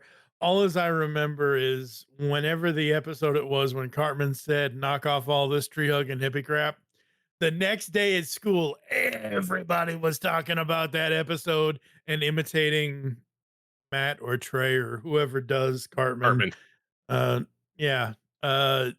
Just that line is stuck in my head the last 30 whatever years. But no, like Steve said, I mean, South Park has done everything, and I don't know if they're still relevant today, but hey, legacy, yay. DJ, thoughts on South Park? I mean, it's probably given me some of the hardest belly laughs in my life. To this day, if I see naggers anywhere, I die laughing because of that episode of Staying on the Wheel of Fortune. It is what I laughed so hard. I think I was laughing for about 10 minutes because I was him. I was like, I think it's this one. The show and what Steve was saying about the turnover rate of the show, it's freakish how quick they make an episode and how funny it still is. Usually you make a show, you have that little thing, fast, good, or cheap, and you can't have all three. They do all three. For some reason, they can do fast, good, and cheap because it's not, the animation is very simple, it's very fast, and it's very good. So yeah, South Park, I had in my top 10. It is amazing. It's amazing what they do. And originally it was, you're following the kids. It's like, nah, I don't really care about that. I care about Stan now or Butters, or it can just go anywhere and you'll be enthralled. Think of a comedy show where it doesn't matter who the main character is and you're still going to love it. Think about that. So yeah. All right, Dan, your thoughts? Yeah, it's interesting, like seeing how that show evolved, because when it first, it started as like a video Christmas card that they made, and it was funny because the kids were cursing, and remember the first, like, you hear people talking about it, it was like, oh, it's this edgy show about these kids, and it's all about like the crass humor. A lot of that was what it was to begin with, but it did evolve. Like, it didn't really have that, social commentary, the political leaning at first. It evolved into that. If anything, it kind of, I think the first time it did it was with the whole Barbara Streisand thing, because it was a reaction to like the reaction she was giving, and they went from there.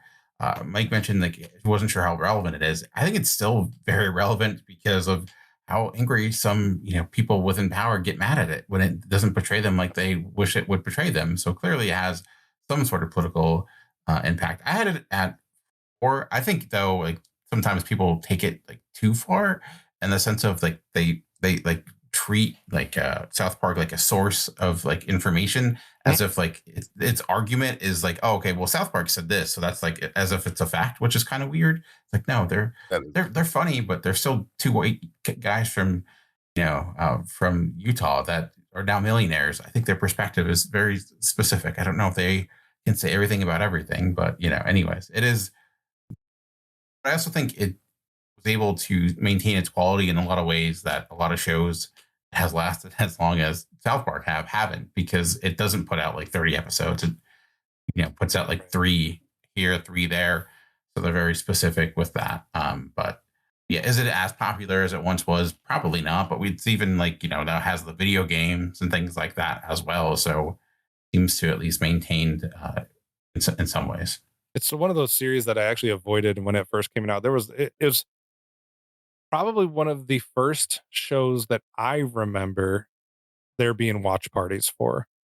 As far as like in my world, because I'm in high school during when this debuted, and they're literally like all of the people in my school would get together on whatever night it was, I don't know, Wednesday nights or something, and watch South Park together when there was new episodes. And I don't remember that being a thing like that before that. I mean, I saw that later on in more like like adult shows that weren't animated and things of that nature, but I'd never seen it from an animated show where there was like watch parties. And unfortunately, like the people that it was popular with when I was in high school, like was a crowd that I despised. So I kind of stayed away from it for a while. Like it was like the biggest douchebags in school that were like all about South Park. So I just was like, oh, it's just something like Beavis and Butthead. Like I hadn't watched it or whatever. I was a teenager and dumb.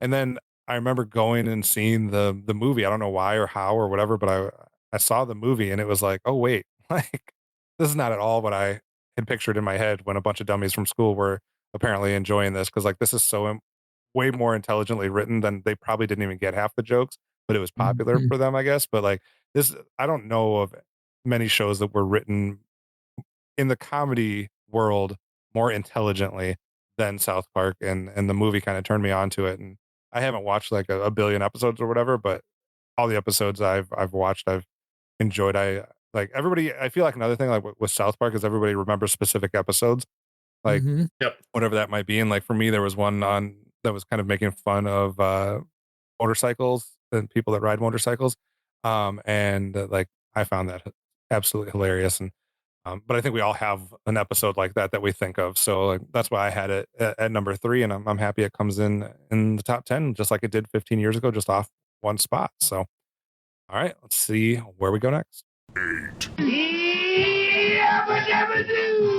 All right, coming in next, 2 more people's number 1, Greg Ehrbar, one of the cartoon historians, and my number 1 is coming right here at number 8. This was the first animated primetime television hit. Proved animation could succeed in a mainstream family sitcom format. Its influence on television history extends far beyond animation. I obviously view, cultural impact and animation impact and television impact and historical impact, all that kind of stuff very highly. That's why this was my number 1 overall. We're talking about 1960s Hanna-Barbera ABC classic, The Flintstones. So I think this paved the way for a lot of stuff that would come later. And for me, it does still have a balance of not only the impact, but the actual merit from an artistic standpoint or from a creative standpoint. I still think it does. Maybe some would argue that it doesn't, but I think it has a nice blend of both of those elements. It was on 9 of the 9 lists that we looked at. And like I said, it's the first animated primetime television hit. So Flintstones is easy for me. It was number 1 on my list. It comes in number 8 here. Interesting. Last time we did this list 15 years ago, we had Flintstones at 9 and South Park at 8. This time we have South Park at 9 and Flintstones They flip-flop. at 8. So that's how we're doing it this time. So Dan, what do you think about the Flintstones? I had Flintstones at 13, so I'm right there with you. But I think it certainly has argument for being in the top 10. Like you mentioned, it does really hold up in the sense of quality of it. The animation is strong. It too has actually, I think we may not realize it at the time, but certainly has some commentary to it. Also clearly inspired by things like the Honeymooners, building upon that as a framework, but doing it, in a completely different world. Mm-hmm. I still use Flintstones gifs all the time at work. Anytime it's Friday, I'm pulling out the Fred going down the dinosaur, because who doesn't love that? And I think it has maintained in some ways. In odd ways, like there was a great comic by Mark Russell and Steve Pugh from DC, The Flintstones, which looks different, and people may look at the art style and like, that looks really weird, and then it's a different art style, but it's legitimately, you want to see like some of the best social commentary within anything. It's that book, and it's taking what the Flintstones had and kind of modernizing it or updating it or having it exist in that same time, but for today's audience and in a very effective way. But that would not work without the show being what it was at that time. So yeah, it's great. DJ, also I didn't mention, but a legendary voice cast here: Mel Blanc, Dodds Butler, Don Messick, John Stevenson, Gene Vanderpyle, Faye Benaderet, a lot of just legendary voice actors as well. What is your thoughts on the Flintstones? Back in the day, we had the USA Network, and they had this show called Calliope. It was like all their animated block, and Flintstones was there. Captain Caveman was there. Flintstones was kind of like, you building blocks of all cartoons for me. So, I mean, that not saying that I loved it. Like, I think I had top 50, I believe, but it's like one of those things you have to watch. You have seen. I grew up with this. I sat my sister down in front of this. You will have taste. Damn it. So, these are the things that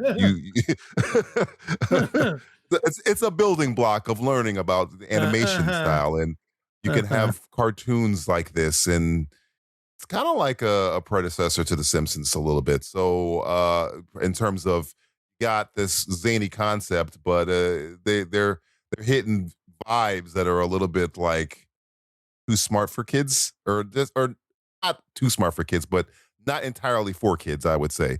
So yeah, Flintstones it's groundbreaking, has been thrown out a bunch of times, but this is literally groundbreaking. And boy, Halle Berry was in the movie, so I mean, always a plus there. So great theme song as well. Steve, what do you think about the Flintstones? I think that this is a pretty solid choice. I mean, everybody grew up with this show.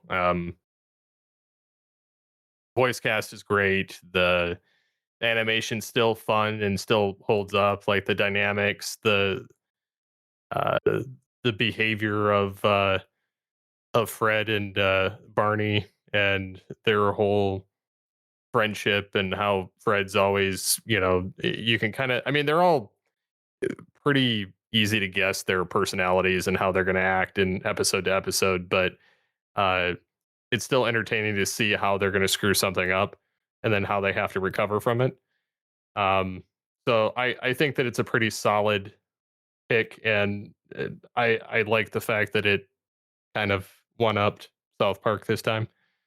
So it's deserving. It's 100% deserving. It's on 33 of the 44 lists. Mike, final words on the Flintstones.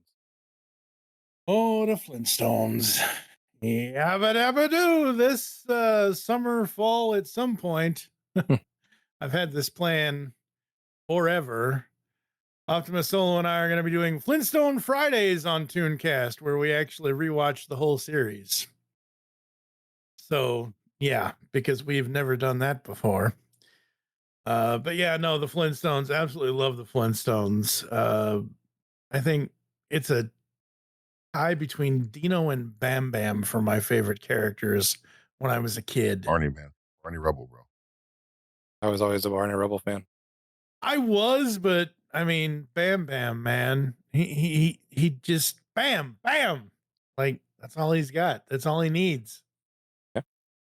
Another show that obviously had a bunch of different things spawn off of it, and the Flintstones kids and the Flintstone movie and everything like that. So that is our number 8. Let's see where we go next. 7. Their defenses are broken. Let the slaughter begin. May have some debate on this one. It was on 6 of the 9 lists that we looked at.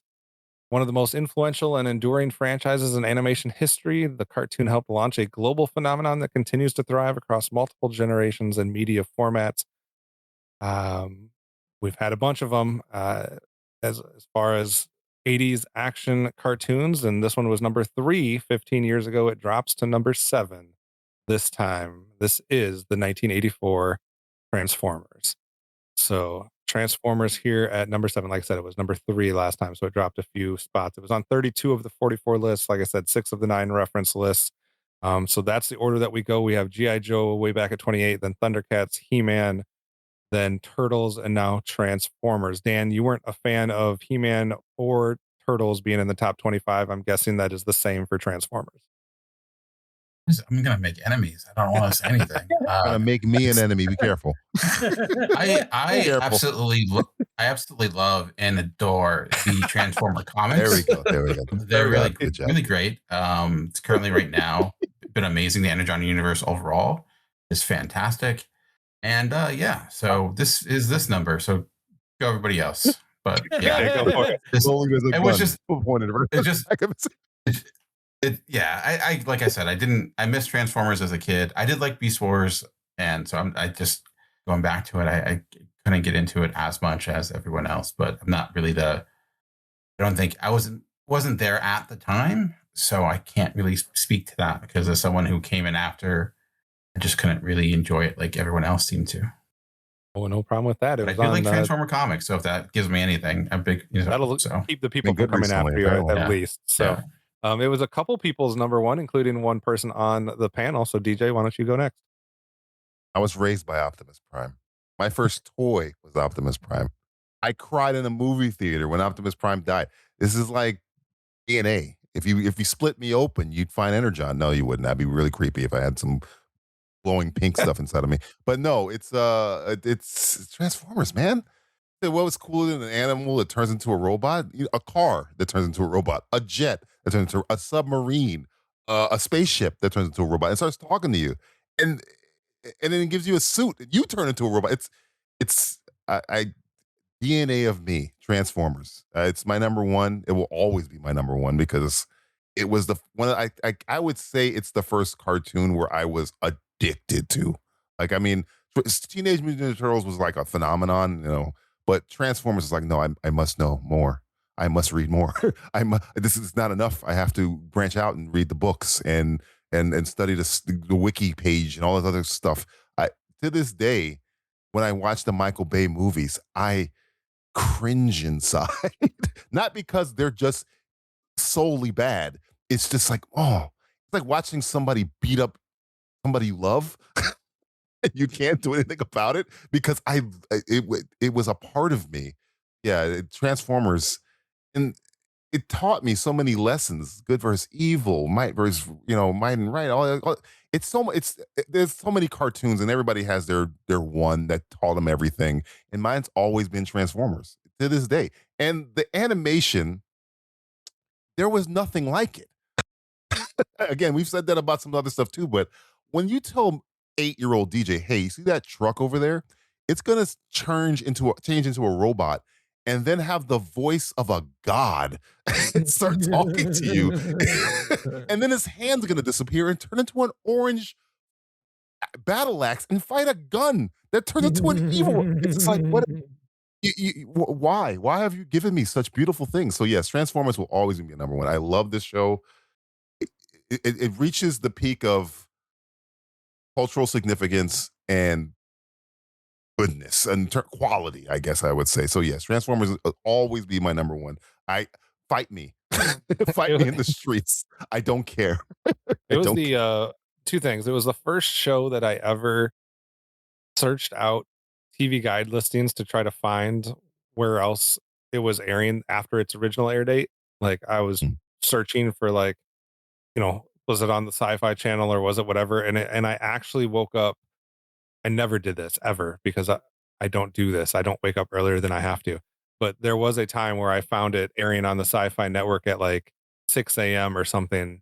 And for a good period of time was waking up an hour earlier than I needed to before school so I could catch reruns of this. This is obviously pre-streaming and pre-internet type stuff and all that other jazz. But I did the that. YouTube channel that just plays them in loop. Yeah. Right. And it also was one of the first thing. I know this isn't the series, this is the toy line, but after the G1 toys had no longer, they weren't on shelves, etc., I would still, every time we went into like a Kmart or, not necessarily your Walmarts or Targets, but like your Kmarts or your other like budget retail type stuff, like would still search out to see, because my young self thought that there was a chance that I may still find one somewhere on a shelf. And I was still looking for them. But Dan, if it helps you, you ranked Transformers higher than Mike did. So you had it, you had it around like, I think 75-ish, and Mike had it like in his 80s, even though his name on social media is TFG1 Mike. He did not rank this in his top 80. So send hate mail to Mike, not me. That's not my fault. Yeah. I'm aiming the gun away from you, Dan. I'm aiming it now. Mike, defend yourself. Look, I knew it was going to be up here. I knew it was going to be in the top 10. I knew I didn't need to boost it. Oh, here we go. I knew. No. I knew. I already knew because I didn't want us to get the, oh my God, you had it at number 3 again. How dare you people have this cartoon at number 3 again? I knew it was going to be in the top 10. My thing this time around, 15 years later, which I didn't even succeed at, considering it got in at 27, which it didn't even hit at 16 like it did 15 years ago. I needed to get Batman Beyond higher this time around. Batman, you failed, my friend. Beyond. And because you failed, I know. Transformers is not number one. So you have nothing to blame. Nobody to blame but yourself. Yeah. But Transformers was never going to be number one. We knew Transformers was never going to be number one. Never say never. James Bond. So yeah, for those wanting to come after us, Mike didn't have it in his top 80s. Steve didn't have it in his top 30. So it wasn't us. It wasn't us this time. So it still got in the top 10. It doesn't matter. There's no need to yell, Mike. There's no need to yell. Still got in the top 10. Send all hate mail. You guys heard that, right? Mike said it was the worst cartoon show he's ever seen. Everybody heard that, right? It was all. Not what the hell I said. Shut up. He said it was the worst thing he's ever witnessed with his own 2 eyes. Is that what he just said? Stop saying stuff like that, Mike. People can hear you. Steve, final thoughts on Transformers? So wait a minute. I didn't even get to go. You were yelling too much. You've done enough. You've done enough. You've done enough, Mike. You fuck. Steve. Yeah, this show I would rank, like, I enjoyed the original movie, even though they completely ruined it by killing all the original cast. Uh I love all of the now the studio series figures that have come out of this, so that I can own a part of the animation basically. Um but the original show was just, I don't know, fun. Like, even though some of the episodes were crap, and then some of them, like, it wasn't like my favorite animated series, like, but I enjoyed it more than like GI Joe or Thundercats or some of those from the 80s. Um I would say it's probably one of my favorite like action cartoons from the 80s. Uh but I caught it on reruns obviously in the 90s, and not that G2 crap. I caught it on like the Sci-Fi Channel's Cartoon Express. Um Years later, around the same time I was watching Beast Wars. And so when I was getting engrossed into Beast Wars as it was airing new, I was able to catch G1, and G1 had, like, it was just a whole nother world. I was like, oh, there's other Transformer stuff. And I started getting more interested in it, and I started renting this stuff at the video store. And then I saw the 86 movie. And then, so, I mean, it kind of snowballed, and I was like, oh, there's so many awesome things. Like, oh, there's vehicles that transform. And then we had, it of course started my collecting process between Beast Wars and G1. And we had, local comic shops that had these old Transformer toys, and I was able to own some of them. And so this has been like one of those series that's kind of resonated with me over the years. We had a stellar voice cast. Some of them, are still playing the characters in various degrees, or have in recent years. But I just feel like this has got a pretty solid voice cast, even if the show's not always firing on all cylinders, because we've had other shows that have been better. I feel like Beast Wars is like the definitive Transformers series in the sense of like writing and voice acting and kind of continuity. But G1 is probably my favorite as far as watching. If I was going to pick up random episodes, like, I don't feel like I have to, oh, I need to watch these other 8 episodes to understand what's going on, like any of the modern Transformers shows. So in that regard, like, I feel like this still resonates, and I'm glad it didn't hit number 3 this time. I still think there may have been some other stronger contenders, but if you're gonna, have a Transformers show in the top 10, I feel like it's this or Beast Wars, and so I'm not unhappy about it. Let's see what comes up next. 6. Don't y'all leave now. The fun just started. Previously on X-Men. All right, I'm going to do my thing. I'm going to read it and let you guess. Revolutionize superhero animation by embracing serialized storytelling, mature themes, and comic book continuity. Remains one of the most influential superhero cartoons ever made. X-Men. This is the only show in our top 9 that was not somebody's number 1. And this is X-Men, the animated series from 1992. It was on 7 of the lists, but nominated for a couple awards. It actually climbed up the rankings. It was 11 15 years ago. Ends at number 6 this time around. Steve, we ended with you last time. We'll start with you here. What do you think about X-Men, the animated series, coming in at number 6? I love the voice cast. I loved the theme. The theme was like the one thing that would get you jazzed into the show, ready to go. And the fact that it's so popular, it spawned a revival in X-Men 97. It's fantastic. So I love the voice cast in this. My favorite character was always Wolverine in this. Like, that was my favorite one to watch and hear. Cal Dodd does an awesome job playing the character. I didn't watch like later on as it was finishing out. But I did catch the early years of this, like the first like 3 or 4 years of the animated series, and what I remember about it was great, and it was very gritty and had a lot of interesting characters that showed up outside of the X-Men, and then a lot that I was just like, I don't know who this is. but I still watched it anyway, just because it was enough to get me very interested in the storyline. So I think that this is deserving, and I think that it's also interesting that it made the top 10 this time, but I think it has to do with the fact the revival. Yeah, I could see that as well. Dan, what do you think? The X-Men cartoons are probably a big reason I'm even doing this show right now, because it got me into kind of the world of geek culture.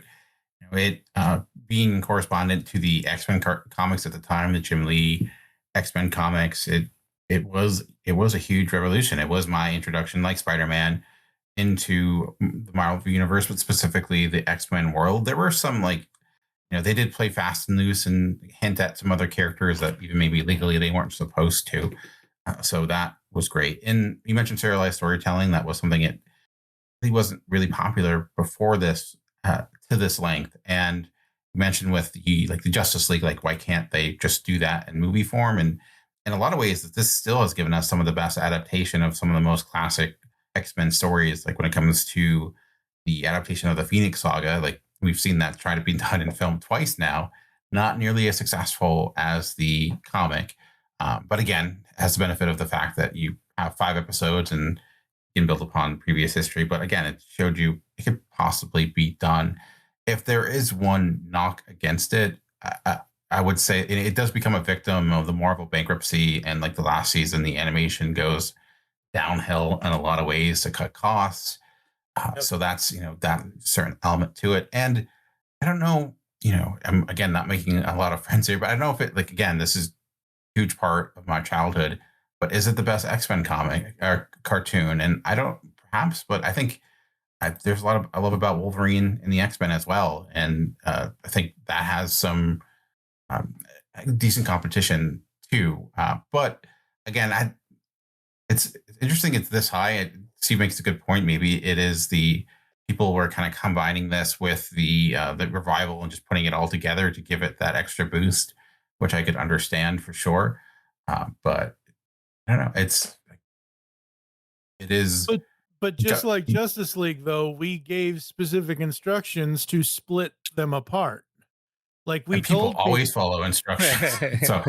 Well, no, but I'm saying. I'm just saying, like, I'm talking about just when people in their head, like, when they're putting it together, or just like, or maybe they revisited that show and it, helped spark that interest, or like what Steve was mentioning. I'm not sure, but like, again, I don't know if I would. Is it one of the top 10 greatest animated TV shows of all time? I would say no.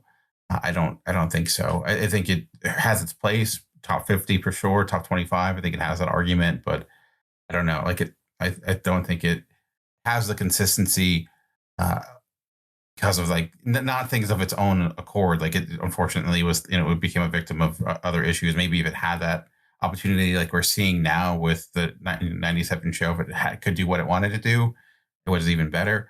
But yeah, I mean, I'm glad it made the list, but I would not have put it aside personally. It was like 32 for me. Yeah. It was actually 36 for me.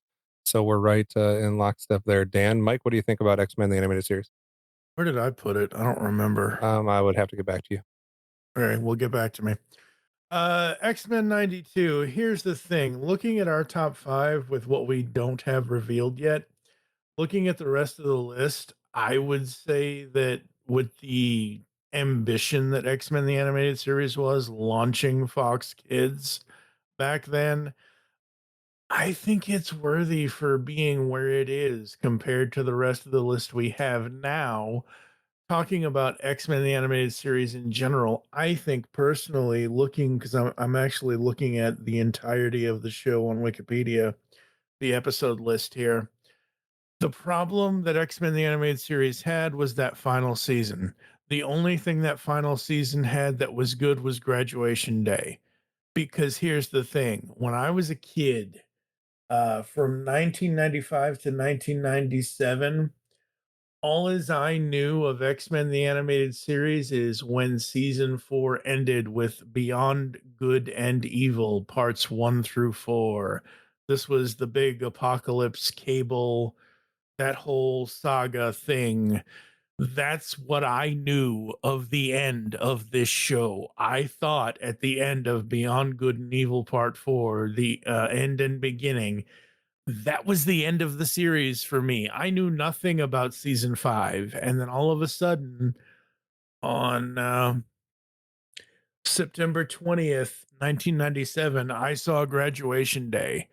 I did not see any of the other season 5 episodes at all when they aired, and I was watching TV back then.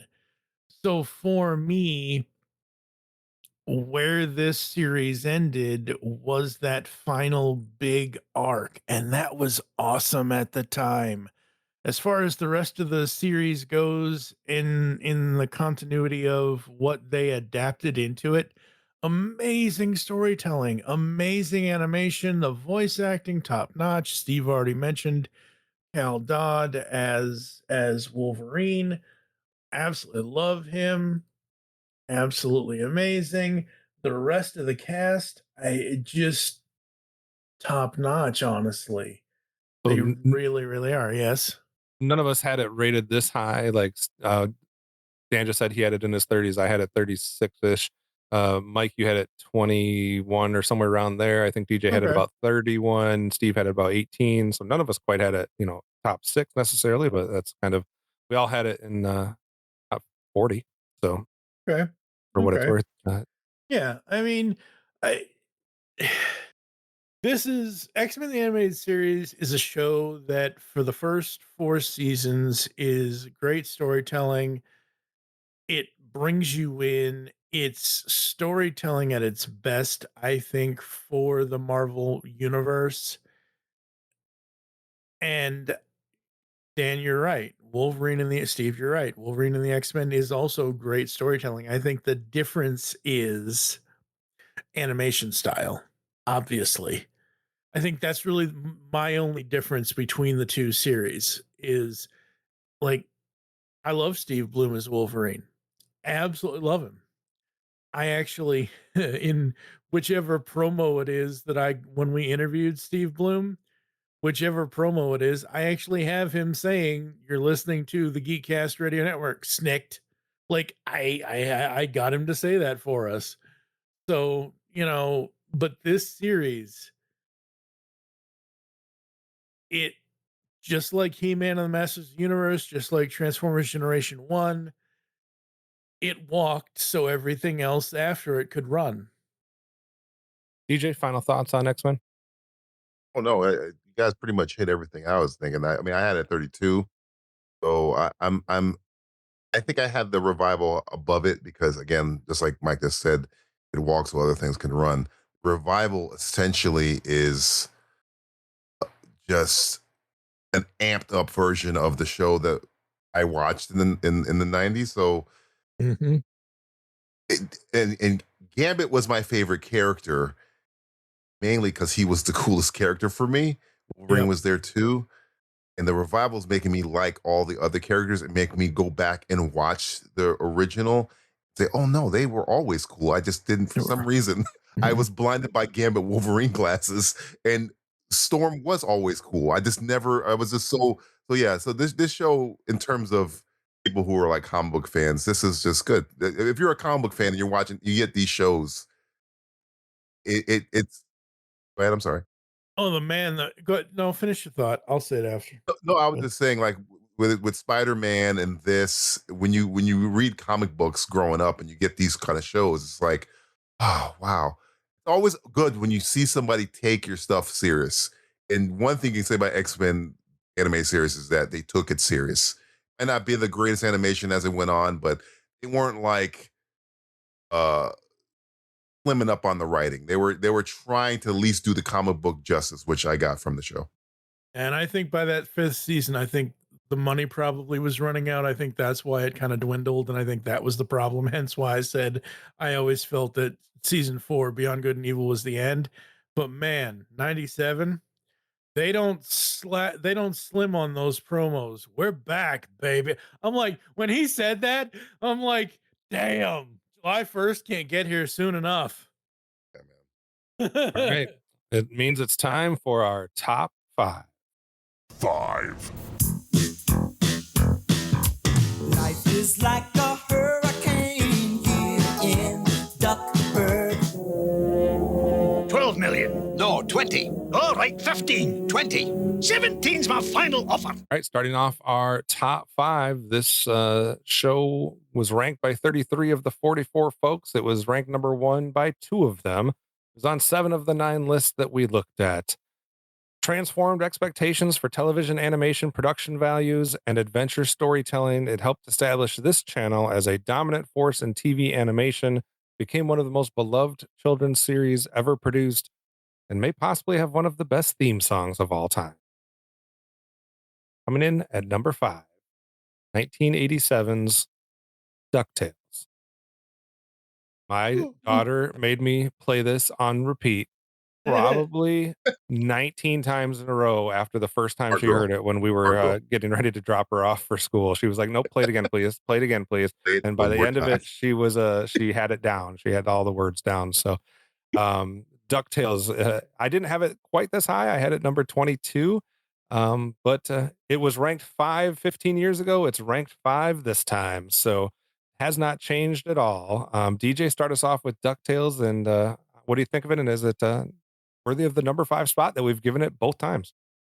I mean, of all of this, I mean, we were talking about doing a show about theme music. Of all the theme musics that slap the hardest. Yes, we're using slap again, baby. DuckTales song slap. It doesn't slap. It kicks, it slaps, it punches, it spits, it's violence.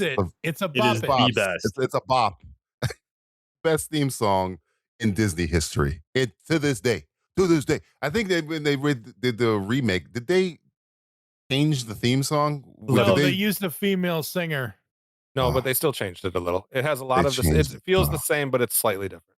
How would you change perfection? It's not bad. It's not bad. It's not bad, but when you I have the Mona Lisa here, and I'm going to try and recreate the Mona Lisa. Why would you make her look different? It's perfect. This song is perfect, and you got to understand it's beating out for me Tailspin, which is even an awesome song, but the DuckTales. Okay, I'm talking about the song. Anyway, the show is great. I used to be when I was a little kid watching Disney and stuff like that. I didn't like Donald Duck really. I was a Mickey and Goofy guy. And then they introduced Uncle Scrooge to me on this show, and I was like, "This is real cool. Get Uncle Donald out of here. I want Uncle Scrooge. He's got a money pit. He's got a lucky dime. Money. He's got Flint Heart Glumgoals. He's got a whole bunch of crazy Eagle Boys chasing him out.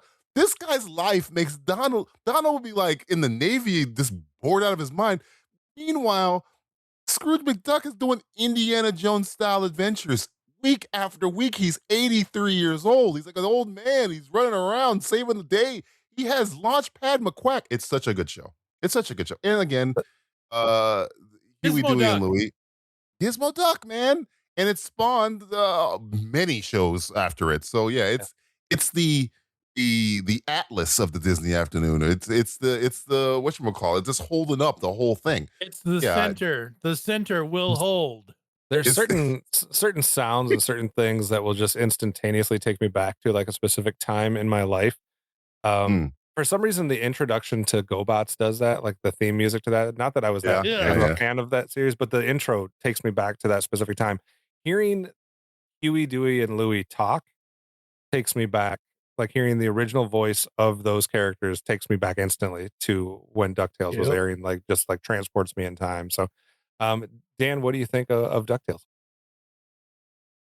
Yeah, I mean, also, I do love DuckTales. I made a joke before regarding how, it took ideas from people like Carl Banks, which it did. Like, it is heavily influenced by Carl Banks' infamous, like, Uncle Scrooge comics. It does go in a very different direction, and not very, like, the Farrells aren't one for one, but it is heavily inspired by his Uncle Scrooge books, which are legitimately some of the best adventure comics ever written. And if you love DuckTales, highly advise going back and checking his stuff out, Don Rosa's stuff as well. Don't ever say DuckTales around Don Rosa, though. He's not a fan for a lot of reasons. But the show itself, I think it does represent that world. Like it, and then again, talking about spinoffs, like it has a pretty impressive character list too, like of different characters that show up, some great villains.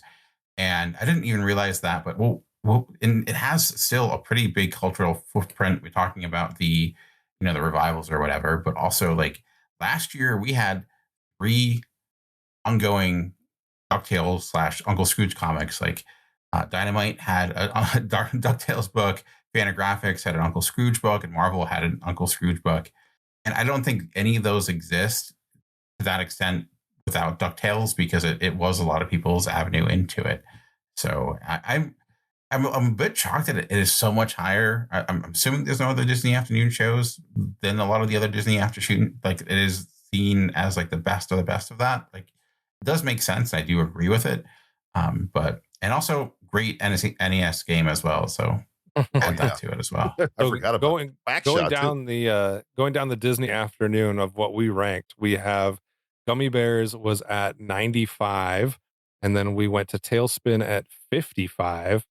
Then we had Darkwing Duck at 30, and then obviously we had Gargoyles at 17, Rescue Rangers 15, and now DuckTales at 5. So that was the order that we put them in. Steve, thoughts on DuckTales? Love this theme song. This is one of those ones I jam out to with kids. Like I have cartoon theme songs that I'll play in the car, and this is one of the few that I let it play all the way through. And I force my kids to listen to it, and they actually find the show enjoyable, and they're like, "This is a good theme." And I was like, "See." He told you. I have DuckTales and Gummy Bears both in my top 5 for theme song. Just for whatever that's worth. Steve, anything else, or should I pass it to Mike? No, I mean, I love this show. This show's great. So I have nothing else. Mike? Yeah, DuckTales is awesome. It just is. It's so good. It's just amazing. I remember watching this all the time as a kid. The theme song is great. And just the sheer amount of characters that come out of this show. Oh God. The fact, like I mentioned earlier, Gizmo Duck. Darkwing Duck. In fact, not even Darkwing. Darkwing doesn't even really come out of this show. Launchpad. Well, Launchpad goes over to Darkwing. Comes out of this show and goes over to Darkwing. And then you have all of that. And it's like, oh my God. And then Huey, Dewey, and Louie being dropped off. And yeah, Kev, you're right. It's like, okay, Donald is dropping off his nephews at Uncle Scrooge's house. And it's like, okay, Donald, go, like I love Donald it's kind of like Toka and Razor in smaller doses, but not through future mutants at this point. I like Donald in small doses. He's okay in small doses, but no, DuckTales, absolutely awesome. I could not get into the 2017 reboot. I know. I'll have to give it a shot. Yeah, I'll have to give it a shot. But I couldn't get past, and I know this is so silly, I couldn't get past the theme song because it's not I know this is so stupid. It's not a male singer. It's not the fact that they changed some I things don't remember in the song. That's how I know it wasn't good, because I've seen that show. I don't remember the song. That's why. All right. If anything, that show gave us one of the best interview moments ever, though, with on Larry King. So there's that. Go. I'm on DuckTales, All right. Larry. Number 4 coming up next here. Let's see. 4. All right, kiddies. Let's see what your drawings say about you. Dot. I drew a picture of the Eiffel Tower in Italy. But there is no Eiffel Tower in Italy. Exactly. Racco, what have you drawn? It's a cow eating grass. But where is the grass? The cow ate it. But where is the cow? Well, he's not going to stick around if there's no more grass to eat. Let's see yours, Yakko. It's a cartoon. There's nothing there. That's not a cartoon. Sure it is. It just hasn't started yet. All right, another show. All the shows from here on out are on somebody's number 1. This one only appeared on one person's number 1, but it was on 8 of the 9 reference lists. It was on 36 of the 44 lists. So only 8 people left this show off of their list. The show blended educational content, satire, pop cultural references, and classic cartoon energy into one of the smartest children's shows ever made. Its influence on comedy writing and television animation remains substantial. Any guess on number 4? Looney Tunes? May be considered the crown jewel of the Warner Brothers animation renaissance. Animaniacs. It is 1993's Animaniacs coming in here at number 4. It was number 7 15 years ago. It's climbed 3 spots to number 4. Another WB show, another Fox Kids show. I had this one ranked at number 11. It comes in here at number 4. To me, like, this is, I love Pinky and the Brain, but Animaniacs is where it was for me. The combination of Tom Ruger, Rob Paulson, everybody, Tress McNeil, Ruger, Rob Paulson, Tress McNeil, yep. Maurice LaMarche, Jess Harnell. This is so good. The songs, the Wacko's or Yakko's World, and all the different things. Like it's just phenomenal, intelligently written comedy. So like I have no problem with it being here in our top 10 since I had it at number 11. Mike, why don't you start this one off? What do you quickly think about Animaniacs? Oh my God, Animaniacs. Nowadays, I feel so great about Animaniacs. In 1993, when I was 13, I loathed this show. I did not understand at that time what this show was. Just personally, and I've talked about this before on air. I was in a shelter house at the time. I was in a YMCA shelter house, and the lead staff member, who unfortunately was named Kevin at the time, he loved this show. He would show it to us all the time, and I just didn't understand that. Fast forward all these years later, I have loved this show. I don't know when I initially found the enjoyment of it, but just absolutely love this show. The humor is great. Just the writing, the comedy, just everything about it. Absolutely. The voice acting is amazing. We have interviewed so many people from this show on the GeekCast Radio Network. Rob Paulson a couple of times, Maurice LaMarche once, that nearly drove me insane and got me into a mental institution. If you know that story, you know that story. Tom Ruger, just Jess Harnell. Animaniacs was so cool. And the reason why it was so cool is because it was a cartoon variety show between the Warner Brothers and the Warner Sister and Skippy and Slappy Squirrel and just everybody. It is just so fun. Pinky and the Brain. Oh my God. That Orson Welles thing. In July, podcasts grow there. Obviously, that's not what he said. He says peas grow there. In July. Why am I focusing on in July? Oh my God, that whole thing is just absolutely hilarious. Anything Pinky and the Brain did was so fun. And yeah, just seeing Maurice LaMarche and Rob Paulson work off of each other is always such an amazing thing. Absolutely love Animaniacs. Steve, your thoughts?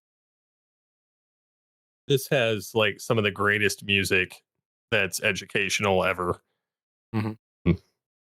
My kids were like, when I started playing those, because I would play those at the same time I play like the theme songs, and my boys would be like, is that actually? And I was like, oh yeah, that's if you want to learn your states and capitals, this is the song, man. And then the countries of the world is interesting, even though it's outdated now. It's still fun to hear even the more up-to-date versions of it. But there's so many fun songs and antics on this show. I didn't love the revival on Hulu, but the original stuff, including the Chicken Boo and Pinky and the Brain and the Good Feathers and Good Idea, Bad Idea, like all of that stuff was just so much fun to watch. DJ, we got what many would say was the crown jewel of the Disney afternoon with DuckTales, and then maybe the crown jewel of the Warner Brother animation renaissance with Animaniacs. I know you said Pinky and the Brain was more your thing, so what are your thoughts here? I did like the songs about the countries and the capitals. And that's kind of where my love for Animaniacs died. I'm in the minority. I know everybody loves Animaniacs. It kind of annoyed me a little bit, but I get it. I understand. For one, somebody else can get the hate. Yeah, they can point the gun at me this time. I'm right here. But no, I know people love Animaniacs. Everything I mentioned, what I got out of it, I love Pinky and the Brain because I'm John Orson Welles. And the song with the countries, I thought that was clever. When they're like doing this regular like stuff, not singing, I didn't like them. I didn't like them. Fair enough. I like people around them, just not them. Yeah. I used to give extra credit when I was teaching for anybody that could memorize the countries of the world and do it in class. I love the song. I could never memorize. It's so long. Oh, come on, DJ. You know you love Wally Llama. I did not like that. All right. Come on. You know you love Wally Llama. Sorry, bro. All right, Mike, calm down. Dan, take us home on Animaniacs real quick. I mean, it somehow introduced me to one of my favorite movies of all time, and didn't even know it at the time. With Good Feathers, and as mentioned, there are a lot of bits within that work out of context, like the good idea, bad idea, the be able to move from transition from one cartoon to the next was done really well too. So I think it did. It took what Tiny Toons had and went even further with it. And you're talking about adult jokes, like there were so many within that. Going back and you really realize how much dirtier that the comedy was in that show than you realized when you were a kid. So I remember the best joke they ever did. Fingerprints? No, not on this show. Good night, everybody. Right, so that leaves only 3 spots left. 3. You smug son of a... That's all, folks. We have 18 people's number ones still to go. We have 3 shows left to reveal. So we are going to start with one that was on 9 people's number 1 overall. 9 people's number 1 overall. It was on 8 of the 9 lists that we looked at. It has 34 of the 44 lists. It was number 4 15 years ago. 15 years ago, it has climbed 1 spot to number 3 this time. One of the foundational pillars of animation itself. Characters help define animated comedy for generations. Influence on timing, character animation, humor, and popular culture is almost immeasurable. Tunes. We are talking about Looney Tunes here at number 3. Like I said, it was number 4 15 years ago. It's number 3 here. Everybody knows Looney Tunes, so we probably don't need to go too long on this. But Mike, real quick, Looney Tunes number 3. How do you feel? Duck season. I'm duck season, bro. I'm duck season all day. Rabbit season, duck season, rabbit season. Look, everything they did. It didn't matter what they did. Everything they did was golden. Every little thing. I literally just bought, and it's a little too early for Halloween. I just bought Quackbusters on Blu-ray a couple of months ago. Steve, what are your thoughts on Looney Tunes? Yeah, what's up, Doc? I don't know. Like, my favorite character was Bugs Bunny as a kid on Looney Tunes and Daffy. So I love this cartoon, and it seems to be timeless. Like, even if you're watching some of the really old stuff, if you can still find some of it, that is. You can find a lot of it. Yeah. You can still find a lot of it, but I mean, I'm sure there's some that are censored or have, something written on them now. Physical media is the best way to find all of it. Pretty much. I agree. Yeah, I'm saying they're re-releasing a lot of the stuff. It's good. But yeah, I mean, I think that this is one of those series that seems to be timeless and kind of has transcended time, that everybody's heard of it at some point or seen something from it. And it's like this multi-generational show that seems to keep on living, and it still stands the test of time. Yeah, I had it ranked at number 4, and it came in here at number 3. So I guess that's fine by me. I had it in my top 10. DJ, what do you think of Looney Tunes being number 3? we're talking about shows that that I appreciate that come out and get canceled, then come back. Coyote versus Acme. Anyone? That was so bad. I mean, it's so good that they canceled it because they wanted to save money, and the uproar was so large they said, "Screw it. We won't get the tax write-off. We want to release it because it was so good." And this is a movie about the coyote suing Acme. Yep. Yeah, I mean, you want to talk about litany of characters. I was Daffy all day, but Marvin and Marsh. I mean, it's right there with the Flintstones as like one of the pillars of animation. So, and when I talk about jokes, Steve was touching on that aren't for children. Oh, 100%. Oh boy. Oh yeah. So All yeah, right. I don't know if they're gonna do that in Coyote versus Acme. I highly doubt it. But yeah, it's great, man.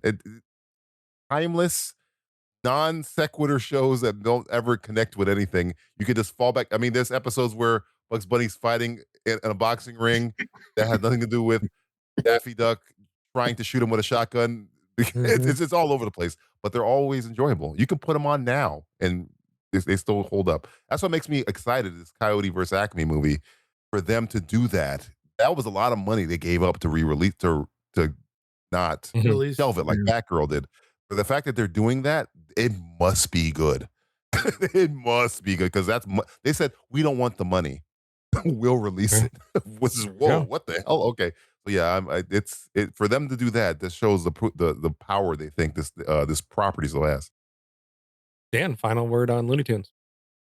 Yeah, my only struggle with Looney Tunes is like considering a lot of it originated, as short movie shorts first. So it's like where does the movie, where is it a bit unfair? I still ranked it in my top 10 because there was still original content and still the ability to make something like that and still be able to put it on TV literally generations later and it still worked out. And yeah, I am interested in the upcoming Coyote versus Acme movie. Last year, though, like the Day the Earth Blew Up was a little bit of an unrated movie. Like I thought that was quite good, and considering like that was a pretty big bomb, so they must have some faith in that in the new film. But like if you do like classic Looney Tunes, I do think the Day the Earth Blew Up from last year was a good watch. Good. Plus, this year is the 30th anniversary of Space Jam. Yep, that is true as well. That was a movie. All right, so it means there's only a couple spots left. 2. I didn't think it was physically possible, but this both sucks and blows.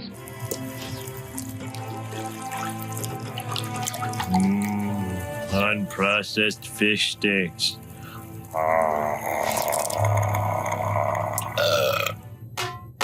Ow! Watch it, Coney! Yeah! Oops. So going from a show that was 9 people's number 1 to a show that was only on one person's number 1. Interesting how that worked out, but it was on 37 of the 44 lists, so only 7 people left this one off. It was on 9 of the 9 reference lists. I don't know, 160 plus awards total. Obviously, it'll give away the number 1 when I reveal the number 2, but for number 2, we're going to 1989's The Simpsons. So The Simpsons, it was number 2 15 years ago. It's number 2 this time as well. I mean, what else is there to say about The Simpsons? It's approaching 800 episodes probably sometime soon, and it is transformed both animation and television, legitimized primetime animated sitcoms, influenced generations of writers and creators. Probably one of the most important television shows ever made, regardless of medium. Dan, quick thoughts on The Simpsons. Yeah, I mean, obviously The Simpsons is The Simpsons. I think everyone has like a favorite Simpsons episode. Also, like look at some of the great writers that helped make The Simpsons what it was, like Conan O'Brien, Dana Gould. I think it has one of the greatest lines in comedy history from the spoof of Planet of the Apes. I hate every ape I see from chimpanzee. I'm murdering it. From chimpanzee to chimpanzee, like why we wrote comedy after that, I don't know. But yeah, and then there were so many references to things I didn't know were references within, but still worked as jokes by themselves. So I don't. Yeah, it went on for too long, but I don't rate Jerry Rice based upon his time with the Seahawks. I rate him based upon his time with the 49ers, which is also probably the time when the Simpsons were at its best as well. So great analogy. That is awesome. Great analogy. DJ, your quick thoughts on The Simpsons? It's the Doctor Who of animation. It's been on forever. It's literally like it's the news at this point. It's been on so long. How long has the news been on? Forever. How long has this been on? Just as long. Forever. Yeah. Forever. Predicting the news forever. Every time a movie comes out, like a newer movie comes out, I listen to a podcast with these 3 or 4 guys, and they're very, very. They break down. Their shows are like 7 hours long, and they're breaking down the movie from beginning to end, critiquing it. Very smart gentlemen, like way smarter than me. So I like listen to them just to hear movie breakdowns. And then about the 3rd hour, someone will make a Simpsons reference. These are smart, genius level guys, and they will devolve into a 10-minute tangent on some episode of The Simpsons where McBain shot somebody. So The Simpsons is an institution. I think that's the word I'm looking for. It is it has touched everyone. And so, yeah, the fact that it's still on the air is not even amazing anymore. It's just like, wow, all right. What are we going? What else can they touch? They've literally done everything. They've had a movie. They're about to make another one, I think. Yeah, the Simpsons movie 2 coming soon. Yeah. It's just like, geez, man, how much territory are you? You've made the foundation. You're good, guys. You can stop anytime. Right. I think they're going to stop in 2029. That way, it'll be 40 years exactly. 40 years. Are they trying to get to 1,000 episodes? Is that what they're trying to get to? Yeah, I think so. The next time that the voice actors' contracts are up, because good lord, they're expensive at this point. Mike, quick thoughts on The Simpsons? Oh, The Simpsons. I remember a time in 1989 when my then stepmother thought she heard them curse on The Simpsons. They didn't, but she thought they did, and she's like, "You're not watching that. That's a horrible show." It wasn't my stepmother anymore after that, thank God. So yeah, no, I was banned from watching The Simpsons when I was a kid, when I was with my dad. But anyway, 30 something, 35, almost 40 years later, no, I love The Simpsons.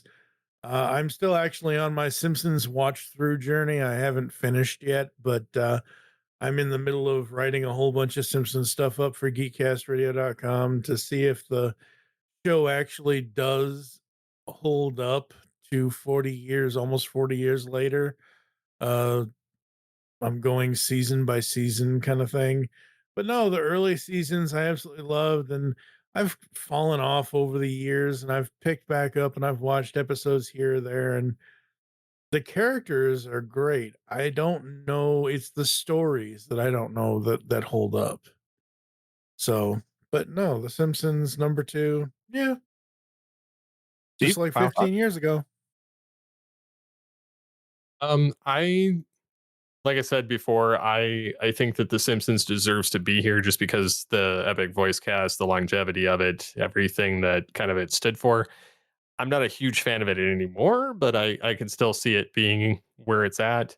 Obviously, it hasn't changed much in 15 years. So yeah, I mean, I'm kind of in agreement with the rest of the panel here. I had it ranked number 2, and that's where it came out as well. So that obviously leaves only one spot. And 1. Ms. Gordon, I heard you've discovered our little secret. Yes, I admit it. I am Batman. Boring. Lame. Not funny. Been done. 2 Riddler. What? I am vengeance. I am the night.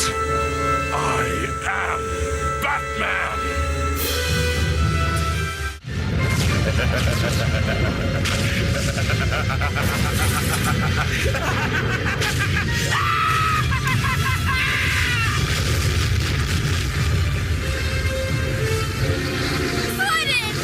At this point, he probably is.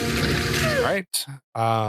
Obviously, it's probably self-evident of what this is going to be, but I do think there's some stats here that I can give you that might shock you. So did appear on 8 of the 9 lists that we looked at. Interesting that Looney Tunes was on 9 people's number ones. Then we went to Simpsons, who was only on 1 person's number one. This one is on 8 people's number one. So it goes back there. But the point difference here is ridiculous. So He-Man and the Masters of the Universe started today, and that was at 1712 for points, just to give you kind of a feel for where we're going. Then Beast Wars at 20, we were into the 18s.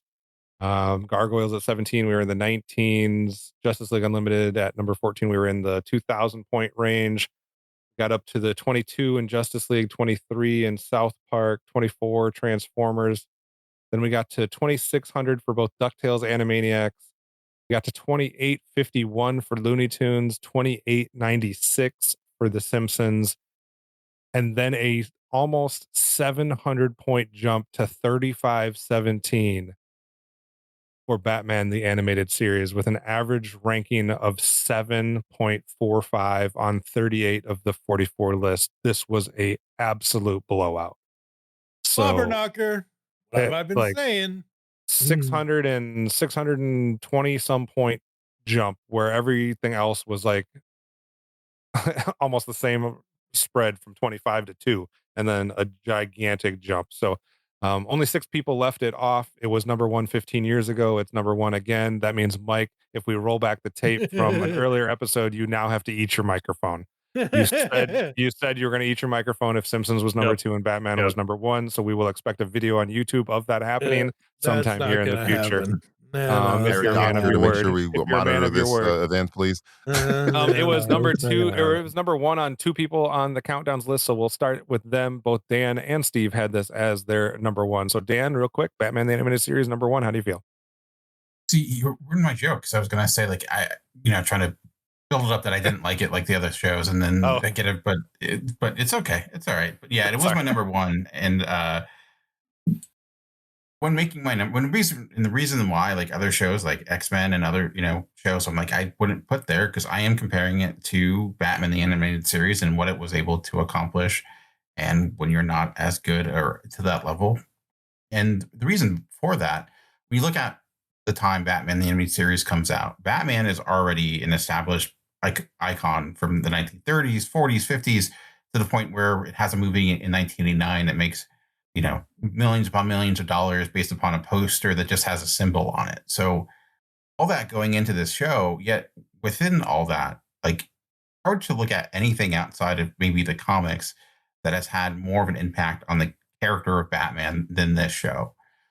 From its ability to create characters, of course, to redefine characters, giving us one of the best Batman stories with the Mr. Freeze story, and then as well as just being able to show what you can do with like a Saturday morning or afternoon cartoon within this. And then also, if like what's going through the life of Paul Dini at the time, there's a great comic that he wrote, Dark Knight, a True Batman story, where he kind of goes through some of the tribulations of like his health issues at the time, because he was basically attacked one day, and like going through like him after that mugging and trying to recover. And then he's making this show within it. It's remarkable on so many different levels. So considering all that, its ability to take the character of Batman and somehow elevate it, and everything we talked about with Justice League and all these other shows, none of that happens without this. So with all that considered, that's why it was my number 1. My little blurb said it's one of the rare animated series respected equally by critics, fans, creators, and historians. So the blend of the impact, the quality, all the different things when it comes to that. Steve, it was also your number 1. So give me your quick thoughts on your number 1 coming in number 1 overall. I actually chose this last time. I think my top 3 were exactly the same as the first time around. So I was secretly hoping that if Beast Wars didn't make it into the top 10, that this would land number 1, and I was correct. I love this show. This was the very first movie I ever saw in theater was Batman the Animated Series, Mask of the Phantasm, and then I watched the animated series on television. Had all the stuff, had all the toys, had it, everything. I have some of the McFarlane figures of the animated series Batman in my cabinet now. So, but I at one time owned pretty much everything on that too. The voice cast is stellar. The stories are stellar. The animation, the colors, the darkness in it, the orchestral music, just everything across the board. Like there's very few episodes that I do not care to watch, and it still is one of my all-time favorites. To the point, like I'm on the cusp of rebuying the Mask of the Phantasm and DVD series of it again. So it's still one of my all-time favorites, next to Beast Wars. Awesome. Mike, you got 2 minutes. Give us your thoughts on Batman the Animated Series. So, like everyone's already said, it's just simply amazing. When La La Land Records started putting out the music for this show, it was the first time I got to hear the music outside of the show. And me being the music guy, I'm like, oh my God. And when they got to, there's an episode called The Forgotten. When they got to that, I was like, holy crap, this is amazing, because that is an episode where Bruce just, he hits his head, he loses his memory. He goes undercover to investigate a disappearance of Gotham's homeless people. He gets amnesia and he gets imprisoned. The music in this is just so amazing in that episode. And that's an episode that a lot of people don't really talk about, like everyone's already listed about Heart of Ice and Two-Face and everything else. But that episode, just the music in it is so great. But what this show did and what Shirley Walker did with the music, and going on to passing that on to Christopher Carter and Lolita Romanis and Michael McQuistion, who make up Dynamic Music Partners, who do pretty much all the other music for the rest of the DC animated universe, just absolutely amazing. We actually have a whole podcast, Legends of the Dark Knight, where we reviewed all of this stuff for Batman the Animated Series and Batman Beyond. No, Batman the Animated Series, number one, 15 years ago, number one now, well deserved. Go get your trophy. DJ, you had this at number 3 on your list. It comes in at number 1. Give us final thoughts here on the countdown with the Batman the Animated Series taking the top spot. I mean, I think the scripter for this of all of the shows is the most apropos. This show is art. It is clear from beginning to end art. There's nothing in it that I wouldn't hold up to anybody, any skeptic of animation, any skeptic of comic books, any skeptic of television, and say, look at this, criticize this. You're going to be fine. You're hard pressed to find anybody, oh, I don't like it. It's so good. And he was bringing up Mask of the Phantasm. I've been beating this drum, and this is probably why I like the Batman so much. The Batman to me was the closest movie, even the Nolans, that got to this Batman. This Batman was the detective Batman, and I was like, just make the sequel Mask of the Phantasm, just like, because when I watched Mask of the Phantasm, which is a spinoff of the series, and Heart of Ice and all these others, the Two-Face, the Clayface, it's just like, man, this was so ahead of its time. It's still like just worshipped to this day. And a friend of mine at work who's not into comic books, he was just asking me a question. And he was like, what's the most popular comic book character? And I was like, well, there's 3. Spider-Man, Superman, but the thing that will always sell until the end of time, there's Gold, and then there's Batman.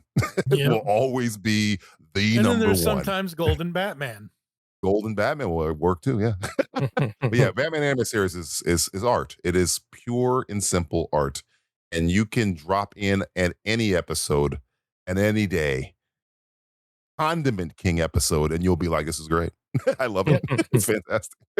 Sadly, he's right. I was going to argue on that one, but unfortunately, even the Condiment King episode is good. It's still good. It's still good. So we're going to have an entire wrap-up episode where we get into the stats and we get into more of like how the channels and the production companies and the decades and all that other stuff works. I will tell you that both Fox as far as a channel and WB as far as a production company both had 7 entries in today's list. So they made a big push at the end. I'll say that much for sure. But if you want to, get more of that from a stat standpoint, you'll be able to tune into the wrap-up episode. But just real quick to end it, I wanted to give you guys each 30 seconds or so to react to the countdown overall now that it's all been revealed and fresh in your minds, and then I'll toss it back over to Mike and Steve to close it out. So Dan, real quick, what are your thoughts on the overall countdown and how it all turned out? It was certainly fun. It was interesting. Some surprises along the way, for sure. And obviously, like with any list, it is a challenge. It's always going to be biased, and it's impossible to have a perfect list. My thing with lists, as long as you're being honest, that's all that matters. There were some disappointments for me. Like I was really hoping like a show like Bluey would show up, and I do think it is legitimately one of the best shows on TV right now. And like even though a kid show, I hear you guys keep talking about how there's no good kid shows today. I don't agree with that. I shouldn't say it. See, I'm speaking for everyone. I've heard a lot of conversation how there's the kid shows today aren't that good. I don't agree with that. Not good, less good, I'd say. I think it's less. I don't know if I agree with that, because I think shows like Bluey, Storybots, there's a lot of great stuff on PBS Kids that are able to educate in ways that are smartly done. But still, I was really happy to see some of the anime show up on this that wouldn't show up. It's had some things like even things I don't like. I'm not a fan of, like Attack on Titan, not getting a spot. But that's probably for the wrap up episode. But generally, it was because of the surprises. I think it made it much more interesting to listen to and be a part of, including the ties. So that was a good time. So, but for you, Kevin, Steve, and Mike, you obviously did much more work on. You all put a lot of work in this, and I think it certainly showed off. So congrats to all you. DJ, what are your thoughts overall? I make these every time I'm invited to do this. I'm happy, and I do most of it just to get all my personal biases to get respect. So I'm happy a lot of mine were on here. The only one I was kind of disappointed for, I got 2, which was Venture Brothers and Samurai Jack. I think they should be way higher. Samurai Jack especially. I think Jenna Tartovsky is a freaking mad genius. So, but the fact that Samurai Jack's on the list is happy for me. And I think younger child version of me would have been angry at this list, but adult version of me is like, yeah, this list makes sense. So, I mean, it's hard for me to argue with a lot of the ones that are in the top 10. So yeah, I think it came together perfectly. Steve, what do you think? Overall, I'm really happy with how this entire list came out. I feel like it's a much more balanced top 100 compared to the last time we did this. Some of them obviously have moved around quite a bit, and then some of them barely moved at all, if at all. I'm happy with where this episode ended up. I'm happy that one of my favorites in my top 2, Beast Wars, made it to at least 20 instead of 23, so it moved up, which I'm like, yay. And Batman the Animated Series remains the king of the pile here, and so it goes really well with my tirade about the Amazon animated series that oh God, don't, bro. I must not have been here when you said that. I must have not been here when you brought this up, Steve. Well, I brought it up because it was an article or a post by the creator of Deadpool comparing this with the Rob animated series. Yeah. And so I brought it up, and I'm like, I think this is going to reign true. So, anyways, yeah, I'm happy with where this all transpired, and all of the newcomers to this list that didn't make it the first time. Yeah, which we'll highlight those in the wrap up episode as well, and we'll also reveal more of the shows as far as the ones that just missed it, and where specific shows ranked. We'll reveal some of that. Mike, final thoughts here before I close my thoughts out. Yeah, no, it's the new list. It's the new defining list, and I don't think we need to do this again for a while. I think we can wait another 40 or 50 years at this point. Good Lord. I'm not planning In on other being words, here when we're that long. dead. I think Okay. Batman should be number one. I mean, like a pensioner by the time it's happening. Yeah, we can do it when we're all talking like this, and we get this going and mashed potatoes. Yeah. Oh my. I'm happy overall. Like there was a lot of shows in the bottom 50 that I didn't vote for, but when it came to the top 50, there was only 2 shows I didn't vote for. So I didn't have the Tick on my list, just barely missed, and I didn't have Justice League Unlimited because I just voted for Justice League instead. So those are the only 2 that I didn't vote for that made the top 50. So I'm fairly happy with how that turned out. I did like that due to expanding into more folks providing lists and older generations being represented, that I felt like some of the old classic shows did get a little bit of a boost. So I appreciated seeing some of that and kind of where they ranked. I wasn't sure how that was going to influence everything. So it was cool having some of those folks participate. 44 lists is the most we've ever had.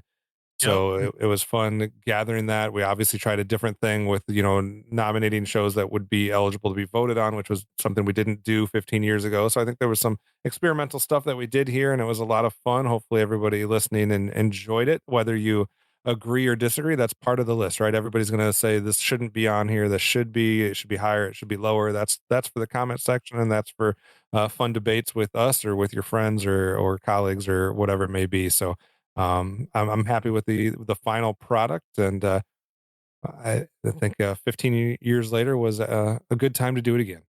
Yep. And folks, you can always listen to the original list and then listen to this and compare and contrast and decide for yourself which list you like better and all that good stuff and everything else. So yeah, there is that. Yeah. Like I always say, folks, like I've been saying, from the nominations to the top 25, and I'll probably say it in the wrap up. 15th anniversary 2026 edition of the Top 100 Animated Series Countdown here on the GeekCast Radio Network has been a slobber knocker. Thanks for joining us, Toonsters. If you want to share feedback or connect with us, here's how you can find us. Check out geekcastradio.com to listen, comment, and support us with a purchase on our store at shop.geekcastradio.com. Drop us a line at feedback@geekcastradio.com.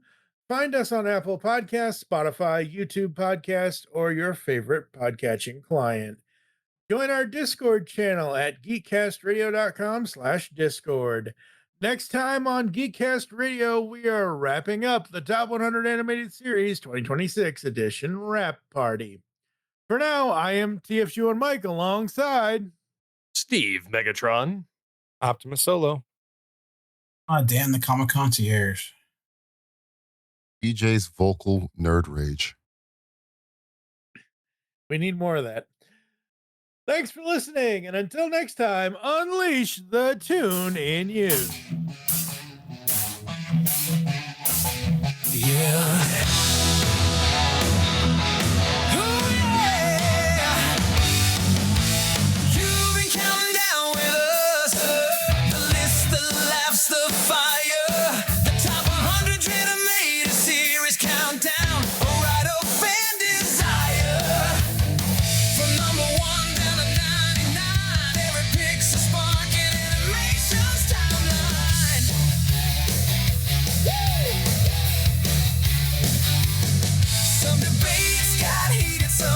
Surprise, voices clash, but passion never dies. Every fan has a story to defend, and together we made it from start to end. Transformers rolling out with might, Beast Wars roaring through the fight. Batman shadows guard the night. Dragon Ball Z powering into flight.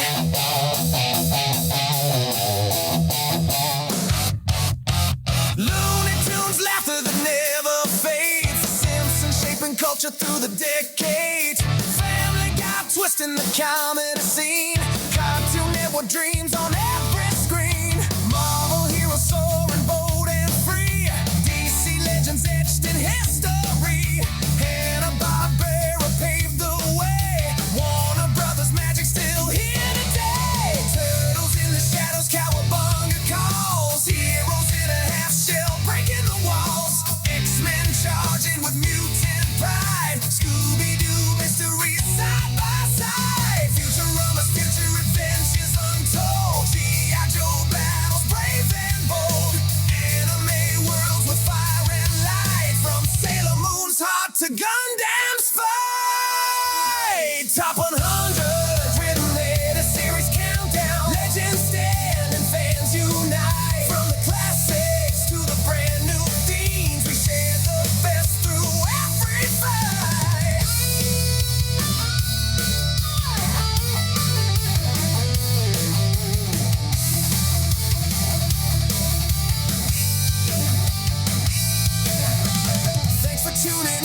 sharing the dreams. We're building this ultimate geek scene. The countdown ends, but